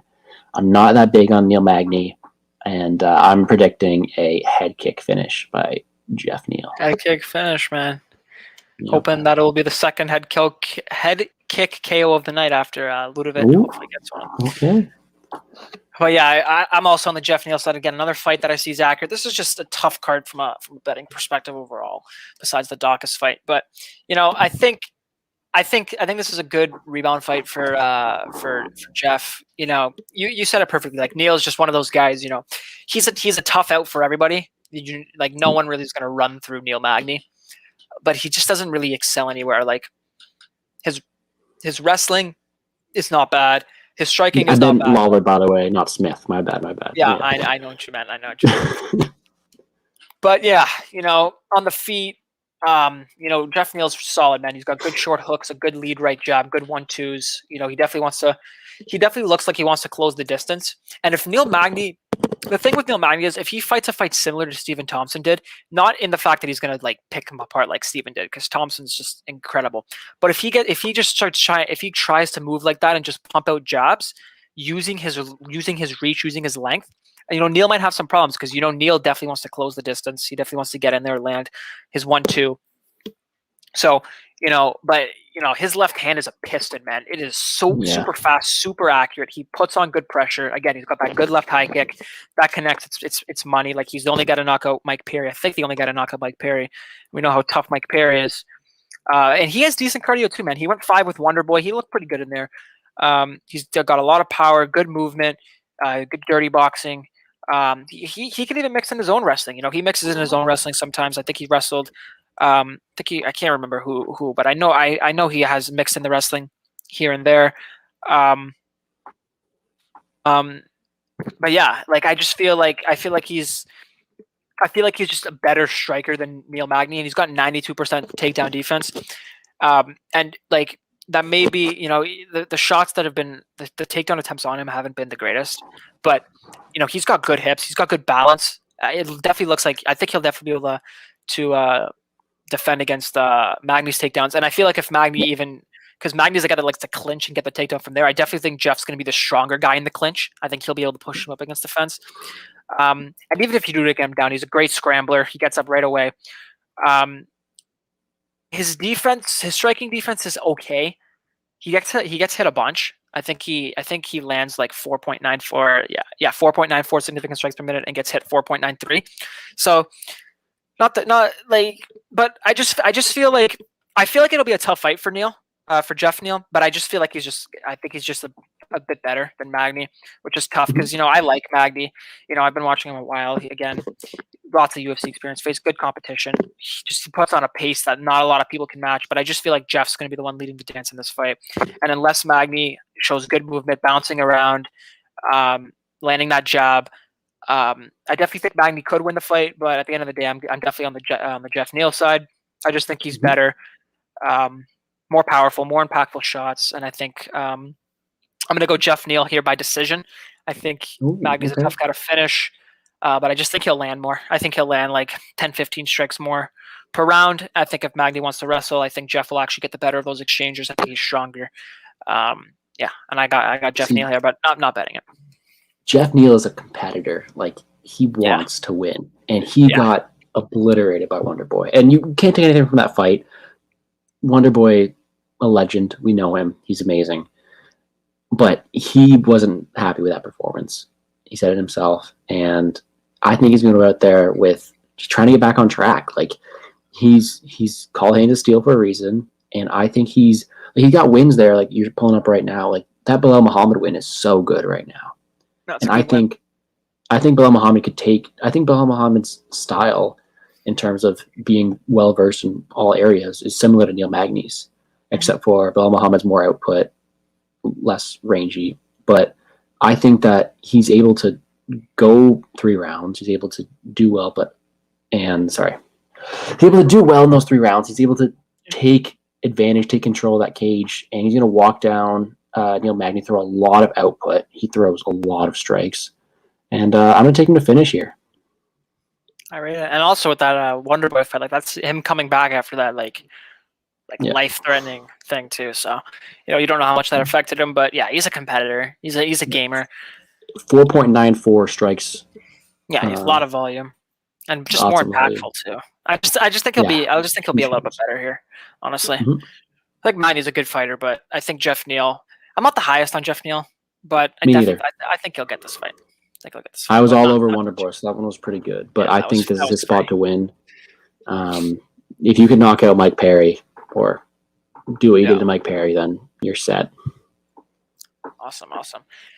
All right, so we will now get to the co-main event here. We got one of my favorite fighters of all time, Cowboy Cerrone, taking on Alex Morono. So Cowboy So Cowboy Cerrone, 38 years old now, 6'1", 73-inch reach. He's got 36-15 and a draw, 24-12 in the UFC. That's crazy, 36 fights. He is on a 4-fight losing streak plus the draw. So, who's he faced though? Yeah, he's faced killers, man. 10 knockouts, 17 subs, 9 decision wins. He's been knocked out 7 times, subbed once, decision 7 times. Then taking on Morono, who's 30 years old, 5'11", 72-inch reach, so 2 inches shorter, 1 inch reach disadvantage. 5 wins by knockout, 6 by sub, 6 by decision. 2 knockout losses, never been sub, 5 decision losses. And 7-4-1 in the UFC, 18-7 overall. And yeah, I think this is a really good fight for Wonder Boy. I think this is a really good fight for Cowboy here. Me too. The line is a bit steamed now, and I don't really want to play -190 on a guy, on a 38-year-old Cowboy. But like, this is a good match for him, man. Like, as you were saying before, like he's fighting killers, man. And you know, if you look at the price fight, like, first of all, one of the biggest question marks with Cowboy getting up there in age is his chin. But you know, he ate some big shots from Nico, man. Like he ate some big shots. So I think his chin is still there. And I don't think Morono is the most powerful guy in the world. I mean, he's only got 5 knockouts. He definitely does throw hard, but I think I unless he lands clean, I think Cowboy should be able to eat them. But yeah, man, like this guy's fighting, like he's fighting killers here. Like Nico Price, like competitive fight, you know, would have lost that fight without for the point, which, but very competitive fight. I definitely think Nico's better than Morono. Loss against Pettis, he won this fight, in my opinion. I think he was up 2-0, and I think the third round was close until the eye poke. And then Pettis just took that round. After that, McGregor, I mean, like he got his nose broken with a shoulder strike, man. Like, what can you do? Did not see that coming. Absolute beast. Yeah, honestly. And then Ferguson, man, like another killer. But yeah, like when he's fighting like and then Leon Edwards, man, and that was a 48-47 too. Like, the only thing I will say is like 2018, 2019 Cowboy compared to 2020, 2021 Cowboy is definitely a different fighter. But I just think this fight like lines up really good for him, man. Like he's taking a big step down in competition. Got good knees to the body and in the clinch, very experienced. He is a little bit of a slow starter, but if you look at a guy like Morono, like you look at the numbers and he lands almost 5 significant strikes per minute. But then you see him when he takes a step up against a guy like Pettis, and he couldn't do anything. Like he could not catch him. Like if Cerrone gets the movement going, moves around, you know, lands the jab, which is still there, lands the combos, lands the kicks at the end of the combination, he's just going to pick him apart. Like Morono landed 31 strikes against Pettis. He could not keep up with him. And, you know, he's taking it on short notice too, 6 days notice. Like if Cerrone can't win this fight, man, I think it's time to hang him up. But Cerrone, he's not washed. I think he's definitely not like top anymore, but I think he still has some left in the tank. I still think he can beat these guys like Morono, these middle tier, lowerish tier guys. And you know, I think he's also got the wrestling upside as well. If he wants subbed RDA. What? In that submission on the ground, he subbed RDA. Yeah, he subbed RDA. Oh yeah. Like if he wants to wrestle, armbar to Mark Perry. Yep. Yeah, went over Mike Perry. Iaquinta looked good. Like Alexander Hernandez, that's a really good fight. Like Hernandez is he's a decent striker, and he couldn't do anything. Like he couldn't keep up with him. Cerrone was much quicker, just piecing him up with the jabs. And you know, I love Cowboy, man, and I'm really rooting for him here. He needs to get this win. If he can't get this win, you know, he also, I don't really know if he where his mindset is, man. Like his mindset last time after the Nico Price fight, like he looked out of it, man. He didn't look. It's tough to see, man. A legend like Cowboy, but you know, even if Cowboy is a little bit more washed, like you gotta favor him over Morono here. Like if you're betting Morono, you have to bank on that you're going to see a completely washed Cowboy. There's no other explanation you can justify for betting Alex Morono here. He is not the better fighter.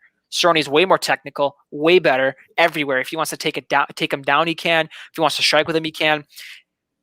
I think he's going to have his way with him. Morono, he's live for a finish, but Morono is definitely a super tough guy. So I'm going to take Cerrone by decision here. But yeah, and I'm with you on that one. I think that Cerrone's better everywhere. It's just what version of him are we getting? Are we getting the one who was fired up against Alexander Hernandez, or are we getting the one who was caught by surprise. See, I agree with that. I think we're gonna get the guy who wants to win. He needs a win. He's facing someone so much lower in competition than the guys he's lost to recently. It's such a step down. And no offense to Alex Morono, but he's not the same guy. He throws a ton. Here's the thing though. Cowboy struggles when he gets walked down and like put in a corner, right? We saw that in the what was that? Nico Price started Nico Price fight. Like he was walked down, he didn't have any answer for it. He was hit at range, right? And Morono throws so much output, or at least he did it in certain fights. Grace McKee fight comes to mind in that one, but Cowboy is just able to keep it at. If he's able to keep it at range, stick and move. He showed a lot better head movement that last fight. He's still getting better even at this age, and I think he's just so much better in every single way. I think he's going to school him, make him look like, even though Morono is a vet, but he's going to show the clear difference in the opponents he's faced or the opponents facing now. And I think he's going to take us home, make us all happy. Personally, no action from me on this one because so many unknowns. But I'm on Team Cerrone. Minus 190, man. Like, you can't play that, in my opinion. It was minus 155, and I looked at it. Yeah. I'm just not as like if I'm laying money on Benoit at 150, I don't want to lay the same kind of cash on that as I am on Cerrone because I'm much more happy with my spot on Benoit than I am on Cerrone at this point. So for sure, yeah. Like he's just got to get this. Like you can't just like Morono, like Reese McKee, like come on, like all these guys he's beating, like Cerrone should beat as well. And like the Pettis fight was just like if you take away the Pettis fight. I'm closer. I'm closer to a degree. But after showing what he was like against Pettis, the fact that he couldn't land strikes, like all it took was a guy who just moved, like Reese McKee, like tough guy, but just stood there, like 8 shots with his chin. Pettis moved around, landed his own strikes, and if Cerrone does that, he's on his bike, moving, lands the body kick, lands the jab. Like I just don't. Morono taking it on short notice.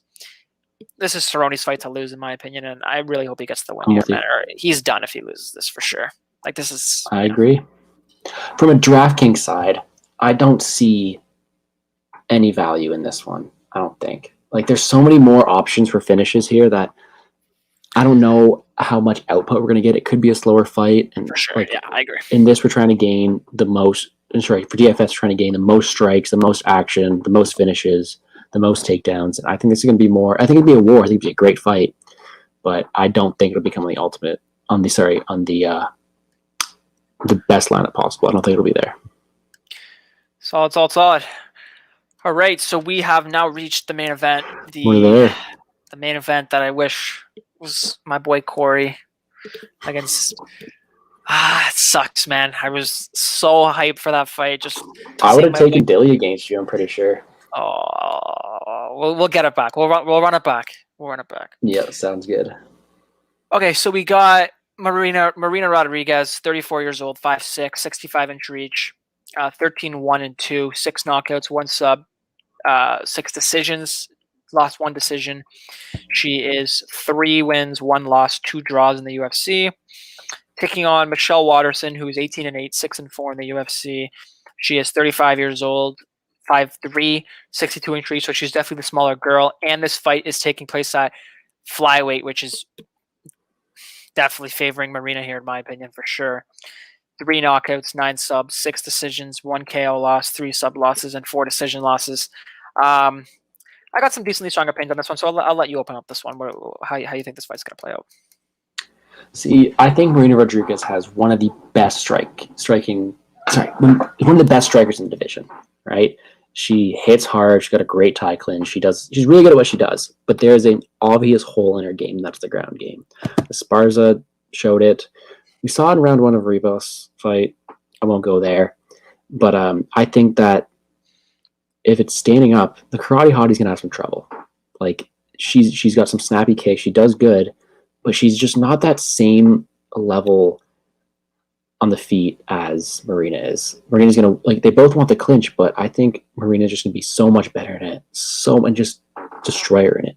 Now, Waterson does sometimes throw takedowns. She averages 1.52 takedowns for 15 minutes.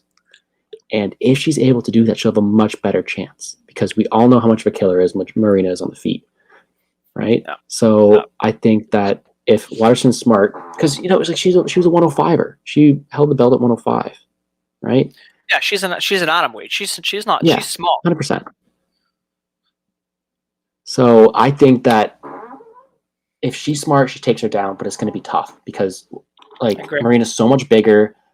She's got 3-inch height and reach advantage, and she is like I watched all her fights the other day, and that striking. Like I love Waterson. I'd be on her in a heartbeat if it was completely off bias, but I just can't back her in the spot because the striking that Marina just produces every single game is just almost unmatched in that division. That power is so good. That tie clinch, those knees at the middle are be so good. And with a shorter fighter, like we saw in the Tisha Torres fight, she's able to just get those knees landed to her head because she's just so much lower, right? So I think Rodrigo rolls here. I don't think Waterson's never lost by strikes, never been KO'd. Never lost by strikes. So I think Rodrigo wins a pretty convincing decision. Maybe Waterson gets her down a round or two, but I think Marino takes it down. Yeah, man. I agree, man. I agree. Like Rodriguez, well, first off, like Rodriguez might be probably the most frustrating fighter, honestly, because like if she just worked on the takedown defense, man, she would be unstoppable. She's definitely top 3 strikers in the division for sure. It's just like I had her by like it was just so frustrating because I had her by KO against Carla Esparza and like she couldn't stuff a takedown and then she goes out there and knocks out Amanda Ribas. So that was really frustrating.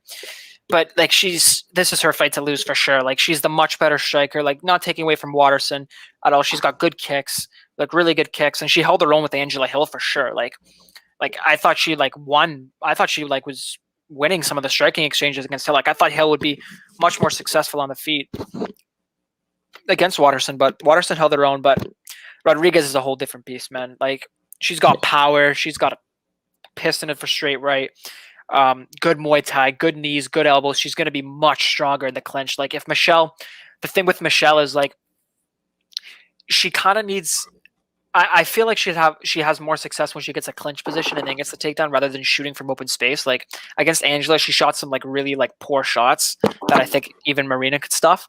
But although I think Marina, the thing with Michelle is I agree with you. I think she'll maybe get her down like a couple times. But the thing is, if she gets her down, like she's probably going to win the round because Marina's get up game is terrible, horrible. And so that's why like I can't lay the chalk on Marina. Like if Marina works on her get up game and takedown defense, like she's going to run away with this fight. Like it's not going to be competitive in my opinion. Like there's just like a step ahead in the striking. But Marina's just so tough to deal with. Marina's never been in a 5-rounder. Do you think that's anything to do in this fight? I mean, it could, man. It could, but I just feel like it's not going to be that much because like, she's going to have her way on the feet. Like she's going to be dictating the pace. She's going to be dictating when she goes. And just the fact that this fight's at flyweight is bad for Michelle, man. Bad, because now Marina's not cutting that much weight. She's not going to have to like get her. She's going to be fighting closer to her natural weight, and she's just going to pack so much power in there. And she's just bigger. Like she's going to have the strength advantage. Like I just don't see Michelle getting this fight to the ground because Marina, she's just stronger. Like maybe she'll get one, but as much as you gotta think she's working on her takedown defense. Like you got to. Like I'm not banking on it, but I think that it'll be enough, like to survive, like to not get taken down 3 times and like lose 3 rounds. But the Waterson fan in me thinks that I think it's pretty conceivable that she's able to take her down to the later rounds, the rounds that Marina's never been in before.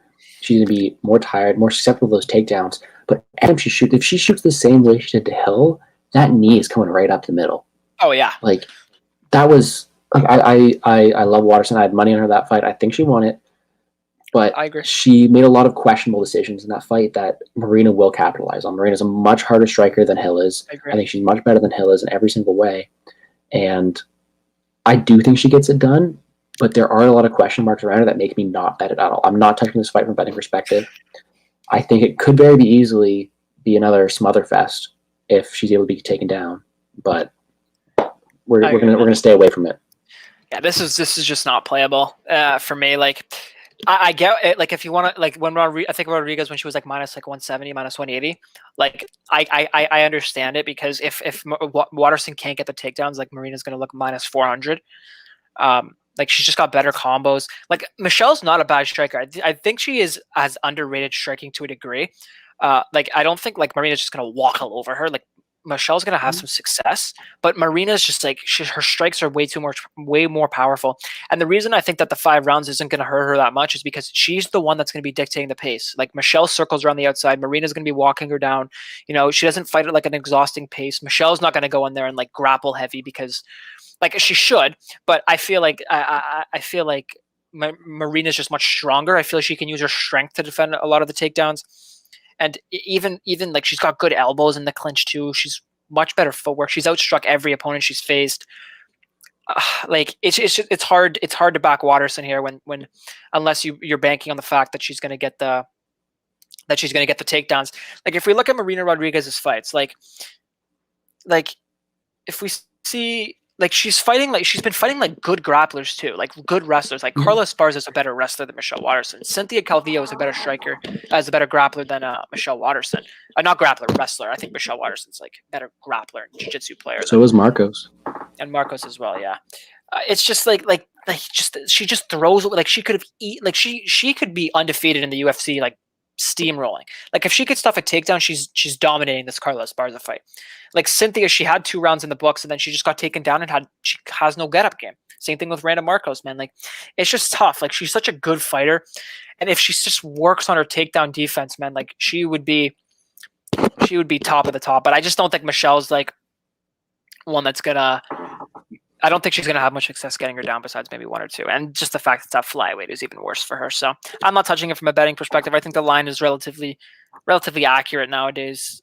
And yeah, I'm passing this. From a DraftKings side, this is a fight. It's either dog or pass, because Waterson has that potential to grind, get that control time, get those points.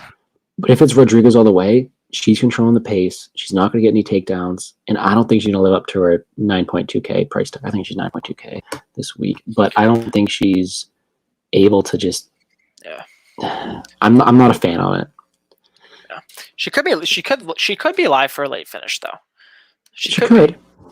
But I don't think I wouldn't have her in my lineup over Klein or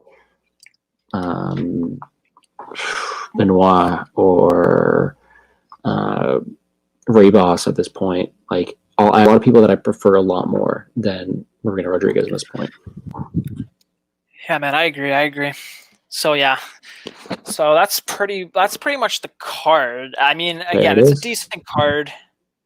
decent card top to bottom. I think there's some sneaky good fights in here. From a betting perspective, it's tough.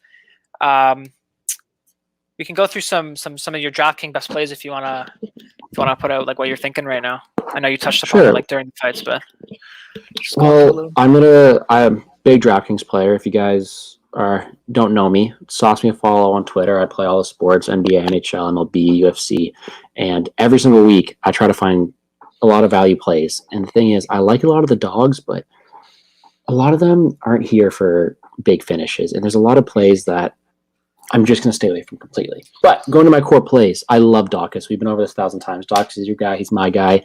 8.3K on DraftKings is a steal. I think it's a late finish. He's going to be in a lot of my line. Daukaus. I think Carlson Harris, 8.6K, great rally from him as well. He's going to have a lot of takedown upside, a lot of control time. I think he's even live for a finish. Got okay cardio. Sure, I like him in a lot of plays as well.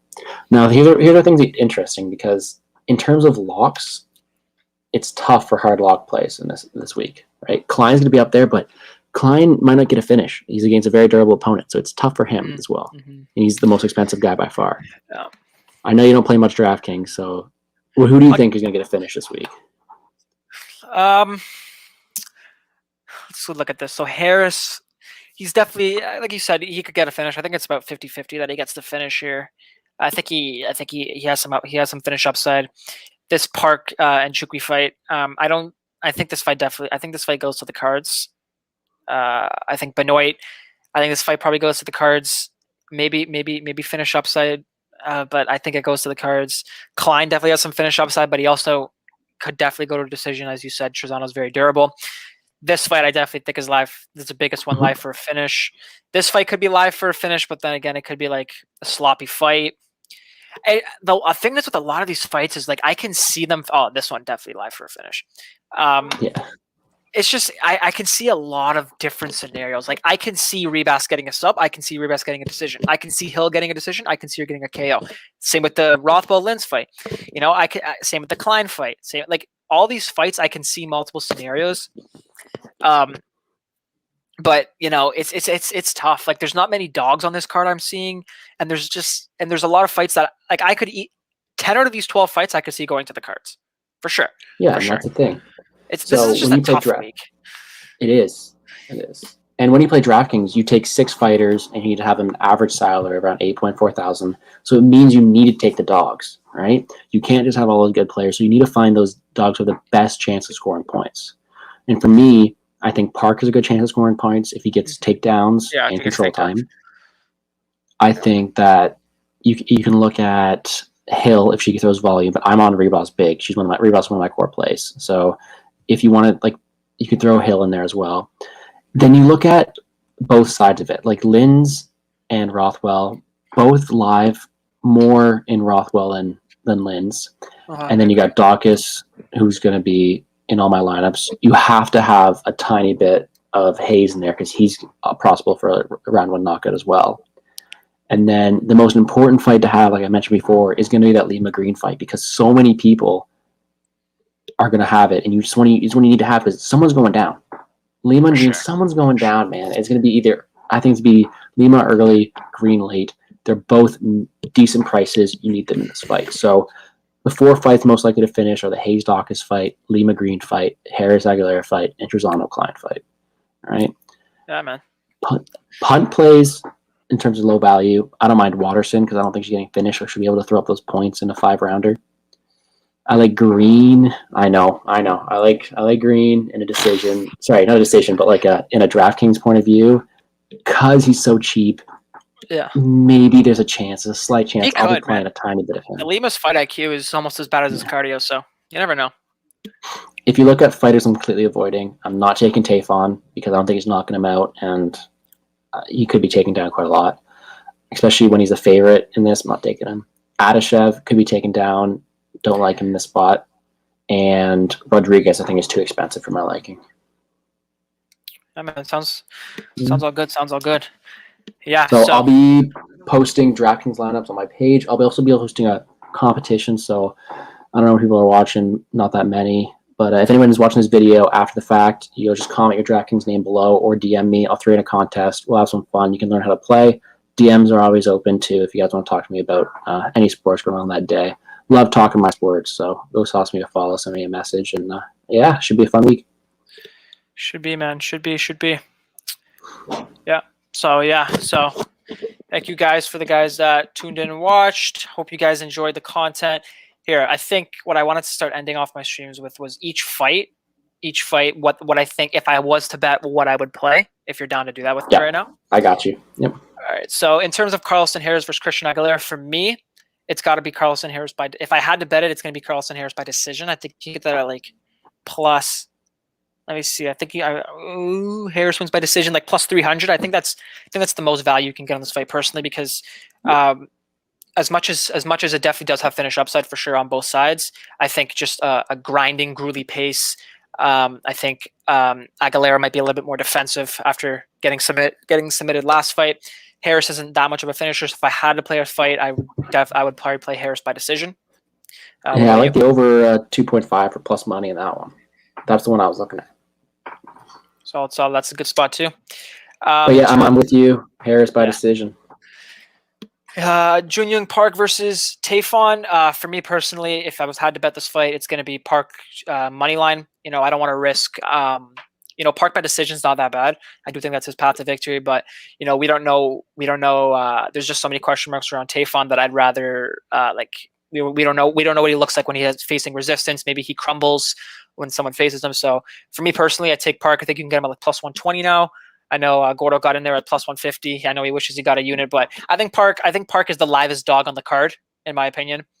Yep. I think he's one of the only dogs I'm picking on this card. Just a really, I think the favorite gets the win here on this card. But yeah, if I had to pick a spot on this one, it'd be Park money line straight. And this one, what about you? I'm taking Park to win by decision. I do have half unit on him to win money line. I wouldn't play it that much at plus 110 because Tayfon's just so green. You don't know how good he is in these spots. So I'm going to stick with Park by decision. The over, I think, is a bit juiced, if I'm being honest. I haven't. What do you think? Let me check that out. The over 2.5 right now is minus 163. Yeah, no value there. I'm going to stay away from it. My pick is Park by decision. I like that. It's not bad. You can get that if you guys want to play that. You can get that around plus 250 range, plus 300 on one. So decent value there. It probably is his path to victory. If I can get that like plus 250, maybe. But I'm not betting, so I don't got to worry about it. But moving on to Benoit versus Adashev. There he is. I think the play here. This is this to me, everything just seems like it's flowing here. But if I had to pick a spot here. I mean, Benoit here is minus 125. If you guys can get minus 125, that's value. That is value on Ryan Benoit. Like that is. I haven't locked in my play. I'm planning on putting 2 units on him. I'm big on him. He's one of my favorite plays this week. So I got minus 150 in my book, but I know money was coming in. That's why I haven't bet it yet. So yeah, if you guys, that's pretty good. For me, if I had to pick, I'd probably just take Benoit to win. But this is just not one that I'm particularly interested in from a betting perspective. But if I had to pick Benoit, and obviously Gordo's on Benoit heavy, so not heavy, but likes him to win the fight. So should be a good one. Hopefully he gets it done. Klein I got him versus by TKO. By TKO. Benoit by TKO. I do have Benoit by TKO. It's not bad. That's not bad. He's got 8. He's got 8 of them. Yep, he's got some power, and I think Adashev's been knocked out, and I think he's going to get tired after all the wrestling and get knocked out. Respects. I don't hate it. Ludovic Klein, Mike Trizano. I'm the value side. Like if you think Klein is overrated, because yes, the line is a little bit extended. So if you think Klein's a little bit overrated, then there's definitely value on the Trizano side. Me personally, I don't see it. I think Klein's a step ahead. If he proves me wrong, he proves me wrong. But I kind of like Klein by decision here, man. Plus 300. I think it's like plus 330. That's not a bad spot because yes, Klein has 16 of his 17 wins by finish, but Trizano is a tough guy, man. He's tough. He's going to be there to fight. And if Klein by decision is not a bad spot, man. Not a bad spot at all. I might actually decide. I might play that for maybe like a quarter unit. It's something that I'm looking at because if I can still get it like north of 300, like that's decent value for a minus 250 in this spot. Because obviously, yeah, plus like 120, plus 130 to the KO, but the decision prop, yeah, plus 250. Oh, it came down a little bit. But I still think that's some value. I'll be eyeing that. But and you got the same one? Yeah, I got a by decision in the spot. We all know that kick is coming. It could happen. It could knock his legs out. But Trizano has never been knocked out before, so it's one of those when you got to be cautious with. I'll take the decision prop. I don't mind. For sure, man. Yeah. Kyle Daukaus versus Phil Hawes. Hammer Kyle Daukaus, and you're gonna make money. That's my play. What do you got? All right, ready for this? We're getting specific. Daukaus by sub, rear naked choke, round 2. I got Daukaus by Darce, round 2. So we're pretty similar on this play. I just see it in my mind. I just see first round. I'm kind of shaking, like this. It gets through it. Then he starts picking him up. Hawes gets rocked, starts stumbling, shoots a takedown.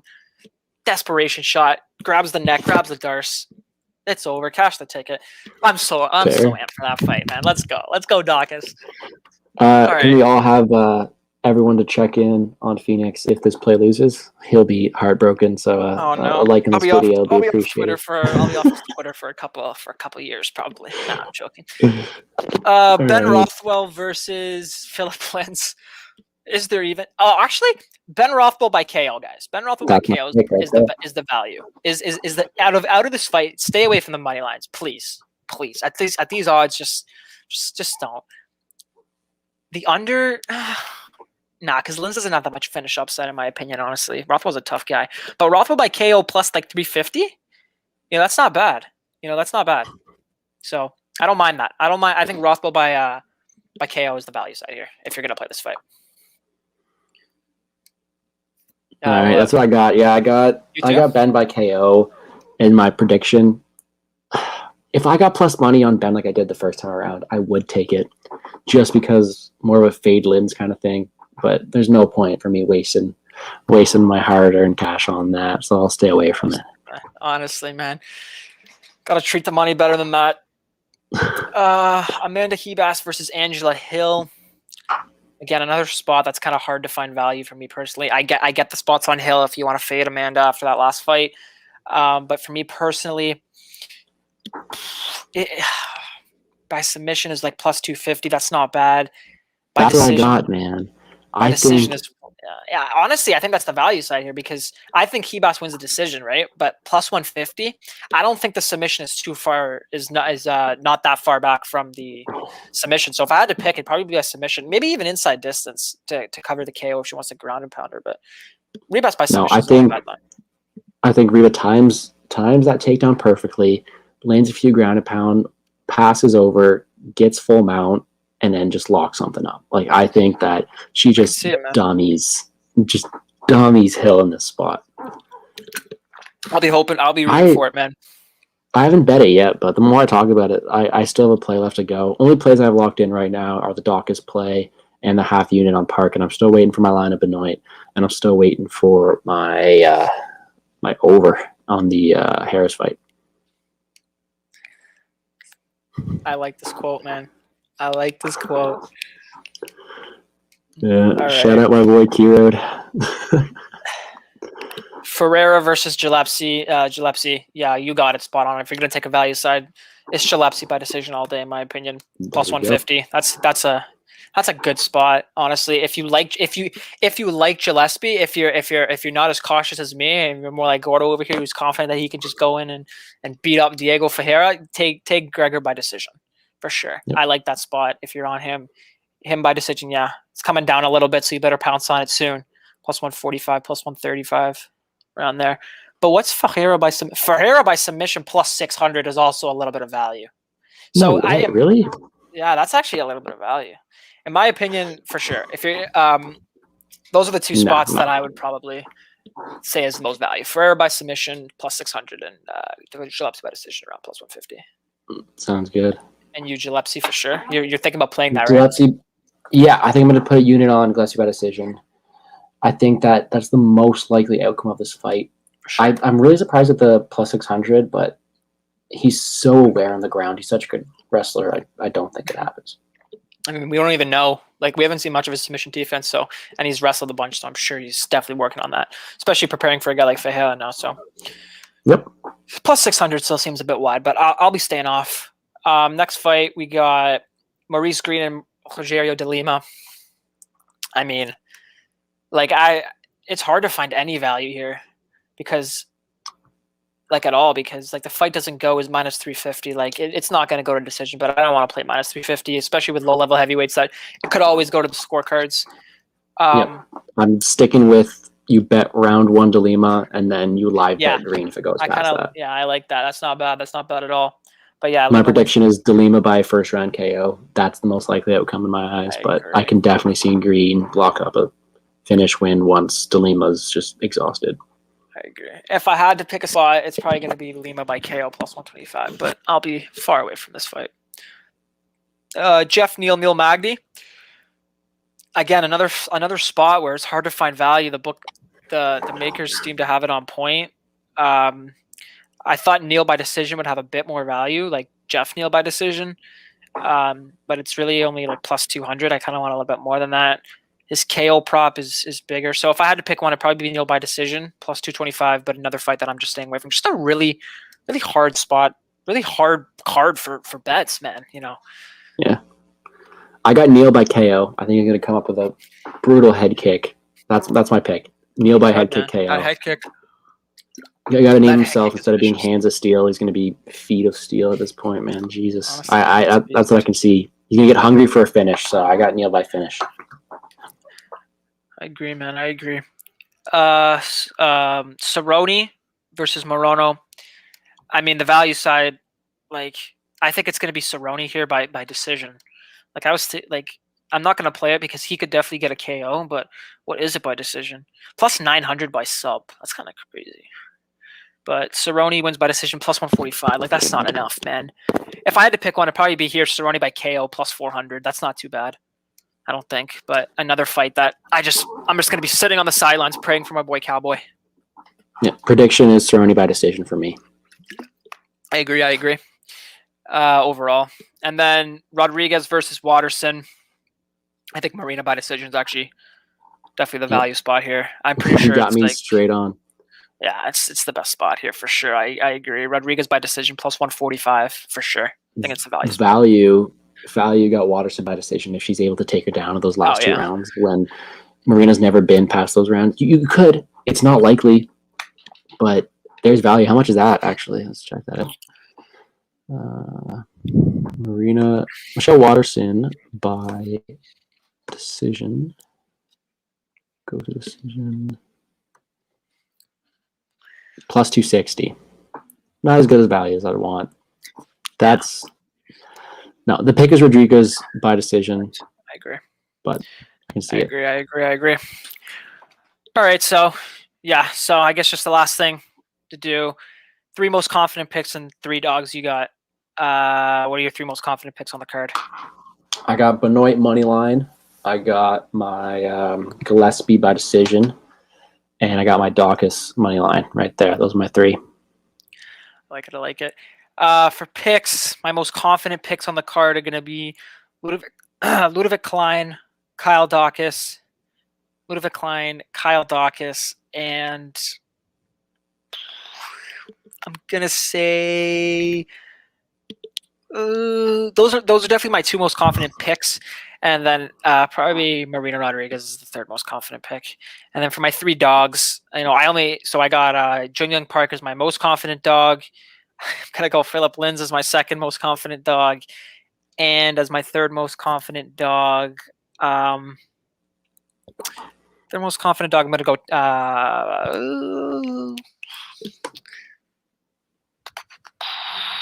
I'm gonna go Diego Ferreira as my 3rd most confident dog. Ooh. I got Park by far most confident. I guess you could call Ben Rothwell a dog. Sorry. No, he's favored in some spots. Well, never mind. Not there. I think Waterson has value, but maybe that's a little bit of bias on that spot. I think Marina rolls, but I'd take Waterson. And I don't think Aguilera should be counted out too much, but I do think Harrison rolls there as well. Sorry, Harris, not Harrison. Yeah. All right, well, that is the card. Breakdown, picks, everything, DraftKings, I think it should be a good card. Some sneaky good fights in here. Obviously, we would wish that Sandhagen would be knocking out Dillashaw on the card, but, that'll come for another day. But, yeah, tough card from a betting perspective. I feel like the odds makers have this one wrapped. You mentioned your plays. For my plays, I got Daukaus 2.7 units to win 2 units at minus 135. And the only other one that I'm probably going to have Daukaus round 3 and round 2 small things. And the only other 1 unit play I might have is a Ludovic Klein and Hawes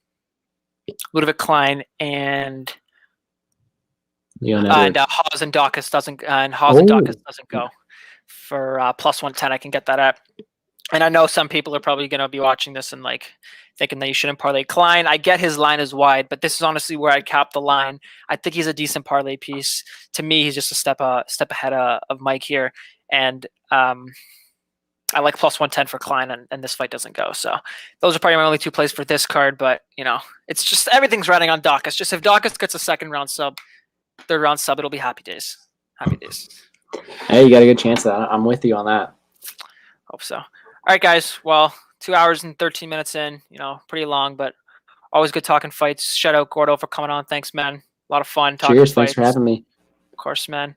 And hope you guys enjoyed the video. Like the takes, a lot of tape went into the fight, so we got some facts back and behind what we're saying here. And I hope you guys have whenever you're watching this, good day, good night, and best of luck on the weekend. See you. Mm-hmm.